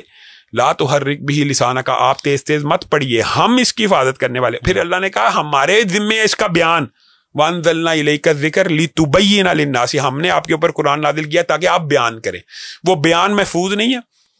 یعنی آپ ایک دردی کو سوٹ دیتے ہیں, بڑی عام فہم بات ہے سمجھنے کی, اور آپ اس کو کہتے ہیں کہ یار سوٹ سی دو سیمپل کے مطابق, سوٹ سی دو. آپ 10واں فون کریں گے نا, وہ کہیں گے یار سیمپل کا ہے, سیمپل کے بغیر کہہ رہے ہو. اللہ 700 جگہ کہہ رہا ہے رسول اللہ کی پیروی کرو اور سیمپل محفوظ نہیں ہے. اللہ کی قسم رسول اللہ کے صبح سے لے کے شام تک, شام سے لے کے صبح تک ایک ایک چیز ریکارڈڈ اور محفوظ ہے, اس کو ہم حدیث مانتے ہیں. اہل حدیث تمام حدیث بیان کیوں نہیں کرتے؟ ہم ہر بہت ساری حدیث اسکپ کر جاتے ہیں. یہی بات ہے. یہ آپ میں آپ کے سامنے کتنا بڑا دعویٰ کیا ہے, میں آپ کے سامنے اتنا بڑا دعویٰ کیا ہے کہ مجھے ایک صحیح حدیث آپ لے آئیں. شام بھائی, اہل حدیث اسکول آف تھاٹ کے بڑے بڑے علماء کرام نے مجھے پروگرام سے پہلے اور پروگرام کے بعد کہا ہے کہ یار ٹھیک ہے حدیث تو یہاں بیان کرنا کیا ضروری تھا؟ مجھے ایک بات بتائیں. نہیں مجھے اس بات کا جواب دیں. میں آپ کے سامنے برملا کہتا ہوں, ہر اہل حدیث کا یہ عقیدہ ہے کہ حدیث رسول آ جائے گی نظر جھک جائے گی. میں نے آپ کے سامنے کتنا بڑا دعویٰ کیا, ایک حدیث لے آئیں کہ رسول اللہ نے ایک دفعہ زندگی میں یہ عمل کیا, اگر اہل حدیث اس کے اوپر عمل نہ کریں تو میں ذمہ دار ہوں. لیکن اگر آپ یہ کہیں کہ ضعیف اور من گڑت روایات کو بھی آپ صحیح مان لیں, وہ نہیں مانتے اہل حدیث, صحیح نہیں مانتے. ہاں دوسری بات جو آپ نے کیا, ہو سکتا کسی عالم نے آپ کو کہا ہو, ہر موقع محال کے اوپر ہر حدیث تو نہیں بیان کی جا سکتی. مثال کے طور پہ جس طرح مجھے ایک بات بتائیں, ابھی ہم بیٹھے گفتگو کر رہے ہیں کشمیر ایشو پہ, تو کیا لازم ہے فلسطین ایشو بھی بیان ہو؟ جیسے کہ شاید ترمذی میں ہے یا مسلم میں ہے, غدیر خم کے بارے میں جو حضرت علی کو جب نبی پاک صلی اللہ علیہ وسلم نے کہا تھا من کنتم مولا فہذا علی مولا, تو یہ حدیث آپ اہل حدیث نہیں بیان کرتے ہیں؟ آپ کے خیال میں یہ حدیث اہل حدیث منع کرتے ہیں, کہتے ہیں یار نہ بیان کیا کریں. ہم اس حدیث کو بیان کرتے ہیں, ہم کہتے ہیں یہ ٹرانسلیشن غلط ہے. جو آپ سمجھتے ہیں یہ رسول اللہ صلی اللہ علیہ وسلم نے حضرت علی کو جو اپنا دوست بنایا یا مولا بنایا یا امت کو کہا ہے, تو کیا آپ کے خیال میں اس پہ کہ ہمیں اعتراض ہے؟ ہم یہ کہتے ہیں کہ اس کے اندر سے یہ مطلب ڈرائیو کرنا, یہ مطلب اخذ کرنا کہ رسول اللہ نے اپنے بعد حضرت علی کو خلیفہ بنایا, یہ غلط ہے. وجہ کیونکہ ولایت تو دین اپنی من کو یار کیوں نہیں دی دین ہے, ہاں تو یار یہ پھر علی ولی اللہ کہنا پھر ٹھیک ہو گیا اس کا مطلب, تو اس کا کون مخالف ہے؟ دیکھیں ہر بات کو اپنی, اس حدیث سے جو مطلب اخذ ہوتا ہے ہم اس کے مخالف ہیں. علی ولی اللہ, میں کہتا ہوں یہ تو جس کا عقیدہ نہیں ہے کہ علی اللہ کے دوست ہے, جس کا یہ عقیدہ نہیں ہے وہ ظالم ہے. یعنی آپ بات سمجھیں، اس کو کلمے کا حصہ بنا لیا نہیں، بات سمجھیں، ہر جگہ یہ بیان کرنا ضروری ہے. کلمہ قرآن پاک میں ہے کہیں پہ؟ ہاں لا الہ الا اللہ ہے قرآن پاک میں. کس جگہ پہ؟ وہ قرآن کی آیت ہے یار، میں آپ کو پڑھنے کا حوالہ دیتے ہیں پوری اس کا. ہر نبی نے ایک ہی دعوت دی ہے کہ لا الہ الا اللہ، یہ کلمہ پورا کلمہ. اچھا محمد رسول اللہ الگ نہیں ہے، لا الہ الا اللہ محمد رسول اللہ ایک جگہ میں نہیں ہے، قرآن پاک میں نہیں ہے، لیکن حدیث کی کتاب میں ہے. میں نے وہی آپ سے پوچھا قرآن پاک میں کہاں ہے؟ ہاں قرآن پاک میں نہیں ہے، قرآن پاک میں لا الہ الا اللہ اور محمد رسول اللہ الگ موجود ہے، الگ الگ جگہ. محمد رسول اللہ پہ تو کسی کا اختلاف ہی نہیں ہے. ہاں بس وہ تو نبی پاک صلی اللہ علیہ وسلم آخری نبی ہے ہمارے. وہ تو قرآن پاک نے الگ بیان کر دیا نا، ولاکن رسول اللہ و خاتم، یعنی اس کے اندر کوئی بہام نہیں ہے، یہ کوئی راکٹ سائنس نہیں، یہ صرف اشکالات پھیلائے جاتے ہیں. حدیث میں پورا کلمہ بھی موجود ہے، حدیث میں پورا کلمہ بھی موجود ہے. اس بات کو مانتے ہیں کہ تمام احادیث ہر جگہ بیان کی جا سکتی ہیں؟ میں یہ بات کہتا ہوں کہ احادیث کا جو مفہوم بیان کیا جاتا ہے نا وہ فرق ہے. مثلا ہمارے نزدیک یہ ہے، اب سن لیں، آپ نے بات کی ہے، رسول اللہ صلی اللہ علیہ وسلم جب لکھوانا چاہتے تھے، اور جو لکھوانا چاہتے تھے وہ امی عائشہ نے بتا دیا، انہوں نے کہا میں لکھ دیتا ہوں تیرے باپ کی خلافت کو. ہمارے نزدیک یہ صحیح حدیث ہے نا بخاری کی، قلم دوات والی ہمارے نزدیک وہ سمجھتے ہیں حضرت علی، ہم یہ کہتے ہیں پھر اللہ کے رسول جو الفاظ کے ہیں نا وہی کافی ہیں. یا باللہ والمؤمنون، یا باللہ والمؤمنون، اللہ بھی اور مومن بھی ابو بکر کے علاوہ کسی کو خلیفہ نہیں بنائے. جو پیپر اور کاغذ قلم مانگا نبی پاک صلی اللہ علیہ وسلم نے تو انہوں نے خلافت لکھنی تھی، پھر حضرت امی عائشہ کو انہوں نے بتا دی میں نے یہ لکھنا تھا. یہ کہہ رہے ہیں آپ؟ ہاں یہ صحیح بخاری شریف میں موجود ہے کہ اللہ بھی اور مومن بھی ابو بکر کے علاوہ کسی کو خلیفہ نہیں چنیں گے. ہمارا یہ اہل سنت کا اجماع ہے. اب جو آپ حدیث غدیر کی بات کر رہے ہیں نا، وہاں سے ان کا عقیدہ یہ ہے کہ رسول اللہ نے خلیفہ بنایا ہے. اب بات سمجھ رہے ہیں؟ پھر وہ دوسری حدیث یہ پیش کرتے ہیں، بات آئیے اس کو علمی طور پہ بھی سمجھیں. اما ترضا ان تکون منی بمنزلۃ ہارون من موسیٰ، یہ حدیث پیش کرتے ہیں کہ یہ بھی حضرت علی کو خلیفہ بنایا رسول اللہ نے کہ تیری میرے سے وہ نسبت ہے جو موسیٰ کی ہارون سے نسبت ہے. وہ کہتے ہیں اس حدیث سے ثابت ہوتا ہے کہ حضرت علی خلیفہ ہیں. اب آپ سے میں سوال پوچھتا ہوں، خلیفہ بعد میں آنے والا ہوتا ہے کہ زندگی والا ہوتا ہے؟ بعد میں آنے والا ہوتا ہے نا. تو حضرت جو ہارون ہے، حضرت ہارون حضرت موسیٰ کی زندگی میں فوت ہوئے ہیں کہ موسیٰ کے بعد رہے ہیں؟ حضرت موسیٰ کی زندگی میں فوت ہو گئے. تو یہ حدیث حضرت علی کے اوپر کیسے لاگو کرتے ہیں؟ یہ اختلافات ہیں. اختلاف کو اپنے پیمانے پہ یہ کہنا کہ اہل حدیث حضرت علی کو ولی اللہ نہیں مانتے، کوئی ایک اہل حدیث ایسا نہیں ہو سکتا جو حضرت علی کو ولی اللہ. اچھا چلیں اس سے ہم نکل کے اور موضوع پہ آتے ہیں. یہ جو ہمارے علماء کرام ممبر پہ بیٹھ کے جس زبان کا استعمال کرتے ہیں، حرام بہت سارے لوگوں نے تو علماء کرام ہیں بھی نہیں اور انہوں نے داڑیاں رکھ لی اور وہ نمونہ بن گئے ہیں، بلکہ گندی گالیاں دیتے ہیں. اور میں کہتا ہوں براؤ صاحب اس کے اندر یہ تو ہمارا مشترکہ ایشو ہے. آپ جو اس طرح کی زبان استعمال کرتے ہیں ان کے خلاف ہیں. اس کو ممبر رسول پہ، اچھا مجھے بتائیں، رسول اللہ صلی اللہ علیہ وسلم کا یہ جو ممبر ہے اس کو ممبر رسول کہا گیا ہے. کیا رسول اللہ صلی اللہ علیہ وسلم نے اپنی پوری زندگی میں ایک مرتبہ بھی اس ممبر سے گالی دی ہے؟ نہیں دی. ہاں تو پھر ہمارے لیے ان کی زندگی نمونہ جو دیتا ہے وہ بدبخت ہے. اور اس کو ممبر رسول پہ علماء کرام کو اور ایسے ریسرچرز کو اگر کہیں فلاں جانور سے تشبیہ دیں، جانوروں کا کہیں ان کو، ان کے بارے میں آپ کی کیا رائے ہے؟ نہیں کہنا چاہیے، حرام ہے. دوسری بات ایک اور بھی سن لیں. نہیں اگلا میرا بس ہو گیا. ایک بات اور بھی ہے نا یار، جی ممبر رسول کا تقدس پمال اس طرح بھی ہوتا ہے. تو دوسری طرح جو ہو رہا ہے، جو آپ یہ سمجھتے ہیں کہ ڈھول بجانا مسجد میں جائز ہے یا موسیقی سرنگ، مسجد میں تو نہیں ہو سکتا نعوذ باللہ. تو پھر یار وہاں پہ باجے رہے ہیں نا، تو اس کو بھی درباروں میں بجاتے ہیں ڈھول، مسجدوں میں بھی بجا رہے ہیں. کوئی نہیں، ایسے ویڈیو سوشل میڈیا کے اوپر وائرل ہو گئی ہیں اس دفعہ. وہ ایک تھا، کیا نام تھا اس کا یار، جس نے ڈائریکٹر نے فلم بنائی، وہ گانا شوٹ کر لیا تھا، وہ تھا بیچارہ. نہیں مسجدوں کے اندر ڈھول دھمکے عام ہو رہے ہیں، یہ اس کو بھی آپ کنڈیم نہیں کر سکتا. ہاں کنڈیم کریں یہ بھی. اچھا یہ بتائیں کہ انجینئر محمد علی مرزا سے کیا مسئلہ ہے آپ کا؟ یہی اختلاف ہے صحابہ کے بارے میں زبان درازی کا. مثلا چلیں آپ نے پوچھ لیا، میں آپ کو موٹے بات کرتا ہوں. اس سے پہلے مجھے فیڈ بیک یہ ملا کہ آپ کہتے ہیں وہ جہلمی، آپ کہنا چاہ رہے ہوتے ہیں جہنمی. نہیں اللہ معاف کرے، میں نے کبھی نہیں کہا، آپ ثابت کر دیں. نہیں اچھا چلیں اختلاف بتائیں. اختلاف سن لیں، لمبی چوڑی فہرست ہے. نمبر 1، مرزا جہلمی صاحب فرماتے ہیں کہ قرآن پاک کو بغیر ترجمہ پڑھنا ایسے ہے جیسے فرینچ میں گالیاں نکالنا. اب مجھے بتائیں کہ قرآن پاک کو بغیر ترجمہ پڑھنا ایسے ہے اللہ کے کلام کو جیسے فرینچ میں پڑھنا. ہاں ثواب ہے، بالکل. الف لام میم 30 نیکیاں ہیں، بے شک. اس کا کسی کو ترجمہ آتا ہے؟ نہیں. تو بغیر ترجمہ پڑھنا ثواب ہے کہ گناہ؟ ہم تو ثواب سمجھتے ہیں. تو پھر یہ مردے کا یہ فتویٰ. پھر اگلی بات سمجھے، وہ اپنے بارے میں بغیر مرزے کا، مرزا کیا ہے اس کو مرزے کہہ رہے ہیں. اچھا مرزے جو یار کبھی آپ اس طرح کہتے ہیں جیسے آپ قادیانی کو جو ہے کیا نام ہے اس کا ملعون جو ہے جس نے قادیانی, کبھی آپ اس کو اس طرح سے پکارتے ہیں جیسے آپ غلام احمد قادیانی کو پکار رہے ہوتے ہیں. ہماری پکار پہ بھی اعتراض ہے اور اس کی گالیوں پہ بھی نہیں. اچھا دوسری بات یہ ہے, مجھے ایک بات بتائیں, وہ یہ کہتا ہے, یہ دیکھیں یار دکھ اور افسوس ہوتا ہے, یہ ابھی ہم نے جو پیچھے ڈسکس کیا نا یہ اس کے الفاظ ہیں کہ جہنم کی طرف بلانے والا گروہ امی عائشہ, طلحہ, زبیر اور سیدنا میر معاویہ کا. یہ وہ بڑے بڑے ریفرنسز دیتا ہے ویسے یار. پھر وہی بات آ گئی جہنم کی طرف صحابہ بلاتے ہیں, تو یہ لوگوں کے اندر جو اتنا بڑا فتنہ پھیلا رہا ہے. نعوذ باللہ صحابہ کرام تو جہنم کی طرف نہیں بلا سکتے, لیکن ابھی آپ نے کہا ہے کہ غلطی تو کسی سے بھی ہو سکتی ہے, انسان ہو. نہیں خارجی تھے, وہ خارجی تھے, اللہ کے رسول نے بیان کر دیا نا. کیا کوئی ایسا خارجی تھا جو نبی پاک صلی اللہ علیہ وسلم کی زندگی میں آیا تھا نبی کریم کے پاس؟ نہیں, ایمان کی حالت تک رہا نبی پاک صلی اللہ علیہ وسلم کی زندگی تک, بعد میں خارجی بن گیا. نہیں میں آپ کو بتاتا ہوں نبی کریم نے, میرے سوال کا جواب دیں, ایسے کوئی صحابہ کرام ہیں. یہ بات یاد رکھیں, کوئی صحابی جو ہوتا ہے نا اس کی شرط یہ ہوتی ہے ایمان کے اوپر فوت ہوا. یہ بات فوت ایمان پہ ہوا, ہاں یہ بات شرط ہے. نبی پاک صلی اللہ علیہ وسلم کی زندگی تک ایمان پہ نہ اور فوت بھی ایمان پہ ہوا ہو تو اسی کو صحابی کہتے ہیں, ورنہ تو مرتد نہیں تھے ہوگے. جیسے کربلا میں مسلمہ کذاب, کربلا میں کئی لوگ شامل تھے جو صحابہ کرام. میں یہی کہہ رہا ہوں مسلمہ کذاب, یار اس سے بڑی کیا دلیل ہے؟ مسلمہ کذاب کے خلاف صحابہ نے جہاد نہیں کیا. مانعین زکوٰۃ جو تھے, منکرین زکوٰۃ, اس کو سیدنا ابو بکر نے کیا کہا تھا کہ جو نماز اور زکوٰۃ میں فرق کرے گا میں ان کو مرتد سمجھتا ہوں. تو اس صحابی کی شرط یہ ہوتی ہے حالت ایمان میں رسول اللہ کا دیدار کیا اور حالت ایمان میں دنیا سے گیا. یہ عام فہم بات ہے, یہ اشکالات. پھر آپ مجھے بتائیں, اس نے ایک جملہ کہا کہ یہودی کہتے ہیں کہ رسول اللہ صلی اللہ علیہ وسلم کل کے چھوکرے ہیں. آپ مجھے ایک بات بتلائیں, پورے یہودیوں نے اس سے بھی سخت کہا ہوگا, لیکن کسی یہودی نے رسول اللہ کے بارے میں یہ الفاظ نہیں کیا. ہمارا ان سے مطالبہ, آپ ہمیں وہ کتاب دکھائیں جس میں کسی یہودی نے رسول اللہ کو کل کا چھوکرا کہا ہو, اگر آپ علمی. پھر انہوں نے جواب دیا یار چھوکرا کون سی ایسی بات ہے, یہ تو چھوکرا کہنا بری بات نہیں ہے. تو ہمارے عالم دین نے اس کو چھوکرا کہا مرزے کو, تو کہتا ہے یہ مجھے گالیاں دے رہے ہیں.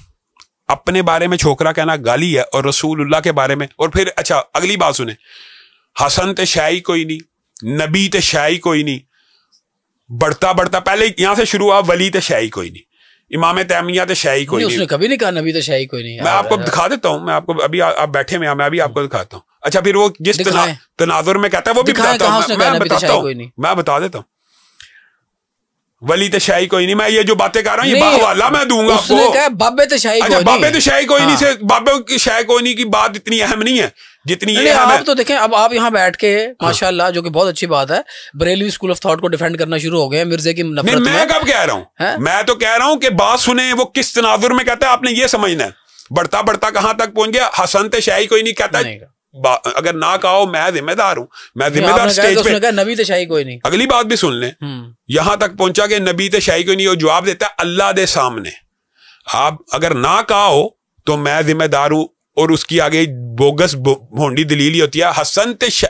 جب میں نے یہ حدیث حسن پیش کی, آپ کو یہ بھی جواب سنیں کہ اس نے کیوں کہا تھا. یہ میں لے تشیع سے بھی پوچھتا ہوں کہ حضرت حسن کو رسول اللہ نے کہا یہ میرا بیٹا سردار ہے, یہ مسلمانوں کے 2 گروہوں میں صلح کرائے گا, اور ساتھ عظیم بھی کہا مسلمانوں کے 2 عظیم گروہوں میں صلح کروائے گا. میں نے کہا کہ حسن کو نہیں تھا پتا کہ یہ جہنم کی طرف بلانے والا گروہ, صلح کیوں کی؟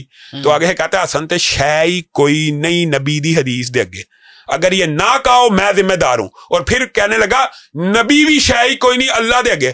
اور بھائی اللہ کے آگے بھی نبی شاہ ہوتی ہے, اللہ کے آگے بھی نبی مقرب بندے ہوتے ہیں, یا حسن بھی نبی کے محبوب بندے ہیں. نہیں, اللہ کے سامنے تو ایک انسان کی حرمت کعبے سے زیادہ ہے. تو یہ اچھا اب آپ سمجھیں, اس لیے ہمارا اختلاف ہے, ہمارا کوئی اس کے ساتھ ذاتی جھگڑا یا جائیداد کا جھگڑا نہیں. لوگ یہ سمجھتے ہیں کہ وہ ذرا ریٹنگ زیادہ لے لیتا ہے اور وہ اہل حدیث ہے, اس لیے آپ کا اختلاف ہے. واللہ باللہ تعالی ہمارا اختلاف صرف دفاع صحابہ, وہ بھی اہل حدیث ہے رسول کے نہیں. وہ کیسے اہل حدیث ہے, وہ تو اپنے آپ کو کتابی بابی جو کہتا ہے ایسا کوئی نام ہے, مجھے اس کا کوئی مسلک نہیں ہے. وہ اہل حدیث اسکول آف تھاٹ تو اس کے قریب سے نہیں گزرا, صرف توحید کے اندر اس کی کچھ باتیں ہمارے ساتھ ملتی ہیں. شام بھائی یار کسی چیز کا مل جانا مسلک ہے نا, مسلک مسلمان اور کرسچن اور یہودی ہونا تو پتہ چل جاتا ہے نا. میں مسجد میں جاؤں گا تو میں مسلمان ہوں, ایک آدمی گرجے میں جائے گا تو کرسچن ہے, یا مندر میں جائے گا تو ہندو ہے. لیکن ایک انسان اگر میں یہاں بیٹھ کے کہوں شام بھائی میں اہل حدیث ہوں, میں بریلوی ہوں, میں شیعہ ہوں, تو آپ کو ماننا پڑے گا, کیونکہ خدا کو پتا ہے میں اندر سے کیا ہوں. وہ اپنے آپ کو اہل حدیث کلیم نہیں کرتا, اگر کرے گا تو مان لیں گے. اچھا یہی کہہ رہا ہوں. اب آپ بات سمجھیں, اور اہل حدیث اسکول آف تھاٹ کی ایک آپ کو بتا دیتا ہوں, کوئی ایک اہل حدیث نہیں وہ ہو سکتا جب تک وہ تمام صحابہ کے جنتی ہونے کا قائل نہ. میں آپ کو عقیدہ بتا رہا ہوں, وَكُلًّا وَعَدَ اللَّهُ الْحُسْنَى کی جو آیت ہے کہ ہر صحابی رسول, آپ کو ویسے اسٹوڈنٹ کہتا ہے مولانا اسحاق صاحب کا, ہاں اسحاق جہلوی کا, وہ اس کو بھی لوگ اہل حدیث سمجھتے ہیں, پکا رافضی تھا. ہاں پکا رافضی تھا, یعنی صحابہ کے بارے میں آپ کو عقیدہ بتا رہا ہوں. یعنی جو اہل بیت کی محبت میں سرشار ہو جائے گا اس کو آپ رافضی کہہ دیں گے؟ نہیں, جو کسی ایک صحابی کو بے ایمان یا منافق کہے گا ہم اس کو رافضی کہتے ہیں. یہ فرق ذرا سمجھ لیں. منافق اور نہیں کسی کو کہا, وہ اپنی ریسرچ بیان کرتا ہے بیچارہ. اور اس دور میں کیمرے تھے لیکن اتنی ایکسس نہیں تھی جو بندہ یہ سمجھتا ہے کہ سیدنا امیر معاویہ جہنم کی طرف بلانے والے ہیں, خالد بن ولید ایسے تھے, ابو سفیان ایسے تھے, فلاں ایسے تھا. اہل حدیث کی میں آپ کو نشانی بتا رہا ہوں نا مسلمہ, کہ کوئی آپ نے کہا ہے کہ ہر صحابی رسول جنتی, جو جس کا یہ عقیدہ وہ اہل حدیث ہے. وہ تو نبی پاک صلی اللہ علیہ وسلم کیا گئے نا کون کون جنتی ہے, مطلب عشرہ مبشرہ میں نام بھی بتا گئے, وہ ہے معین جنتی. اچھا یہ قرآن پاک نہیں پڑھا, وَكُلًّا وَعَدَ اللَّهُ الْحُسْنَى, اے اللہ کے رسول ان سب صحابہ کے ساتھ میں نے جنت کا وعدہ کیا. اللہ نے کہا رضی اللہ عنہم ورضوا, اس کے اندر تخصیص تو نہیں ہے, اس کے اندر ہر صحابی رسول جنتی ہے, ہر صحابی رسول جنتی ہے. یہی عقیدے کا ڈفرنس سمجھ, جب تک آپ پرابلم نہیں نہ سمجھیں گے مسئلہ حل نہیں ہوگا. یہ مرزا جہلمی اور اسحاق جہلوی کہتے ہیں کہ اہل حدیث سارے صحابہ کو جنتی مانتے ہیں. جہلوی کا مطلب کیا ہے؟ اسحاق جہلوی, ہاں کیا مطلب جہلوی کا کیا مطلب ہے؟ جو آپ نے اسحاق جہلوی کی بات کی ہے اس کا نام اسحاق جہلوی ہی ہے. اچھا, آپ شاید جہالت سے رہے ہیں. وہ جھال والا ایک گاؤں ہے. جی جی مجھے پتا ہے. ہاں تو اب بات سمجھیں, وہ ہے ویسے اسم با مسمى ہی. تو اسحاق جہلوی صاحب یا مرزا جہلمی صاحب اپنے آپ کو اہل حدیث کہتے رہے ہیں, ویسے نہیں کہا. اسحاق جہلوی اور مرزا جہلمی کا یہ نقطہ نظر ہے کہ اہل حدیثوں کے ہم قریب ہیں اور اہل حدیث ہمارا اتفاق ہو جائے گا. یہ جو 12-13 ہے نا, 12-13 صحابی, ان کو اگر یہ برا مان لیں, کیوں مان لیں جن کو اللہ نے اچھا ماننا ہے. اچھا پھر آگے سے ایک دفعہ عجیب بات کرتا ہے, کہتا ہے رضی اللہ تو میں کہہ لیتا ہوں, رضی اللہ تو میں کہتا ہوں, لیکن اور یار اللہ کے الفاظ کہہ رہا ہے کہ رضی اللہ نے کہا ہے, اللہ ان سے راضی ہے, تو ناراض ہو جائے گا تو کیا فرق پڑ جائے گا. تو ہم یہ 12-13 کی تخصیص کے قائل نہیں ہیں. اہل حدیث وہی ہے جو سارے صحابہ کو جنتی مانگے گا. جو میں کہتا ہوں اس کی ایک دلیل ہے قرآن کی, اور حدیث آپ کو رکھتا ہوں, کوئی ایک دلیل سن لیں آپ کو یاد آ جائے گی. تعلیم بھی فرما دیں, اسی میں فائدہ ہو جائے گا ہمیں. یہ رضی اللہ اور علیہ السلام میں فرق ذرا پلیز بتا دیں. وہ یہ بھی بتاتا ہوں ایک, لیکن جدوی ایک بات ہے, کوئی مسلمان میں آپ کو کافر کہوں یا آپ مجھے کافر کہیں, صحیح حدیث ہے, نہیں بری بات نہیں ہے یار, یہ مسئلہ عقیدے کا. تو رسول اللہ صلی اللہ علیہ وسلم نے فرمایا دونوں میں سے ایک ہو جاتا ہے. اگر میں نے آپ کو سچا کہا تو آپ ہو گئے, اگر آپ کو غلط کہا تو میں نے جو جھوٹا بہتان باندھا میں ہو گیا. بالکل ایسے ہی. اب ایمانداری سے بتائیے کہ جو بندہ ایک صحابی کو بے ایمان کے, بری بات ہے, بہت بری بات ہے. بری بات نہیں ہے, وہ بے ایمان ہے. یعنی ایک مسلمان کو بے ایمان کہنے سے بندہ بے ایمان ہوتا ہے, صحابی کو کہنے سے نہیں ہوتا. یار اس کے بارے میں اتنا فرا دل نہ رکھے. میں یہ کہتا ہوں اگر مرزا جہلمی یا اسحاق جہلوی کسی ایک صحابی کو بے ایمان کہتے ہیں, وہ دنیا کے سب سے بڑے بے ایمان ہیں, اور قرآن کی آیت ہے. یہ بعض صحابی کربلا کے اندر موجود تھے, ایک صحابی بھی نہیں تھا موجود.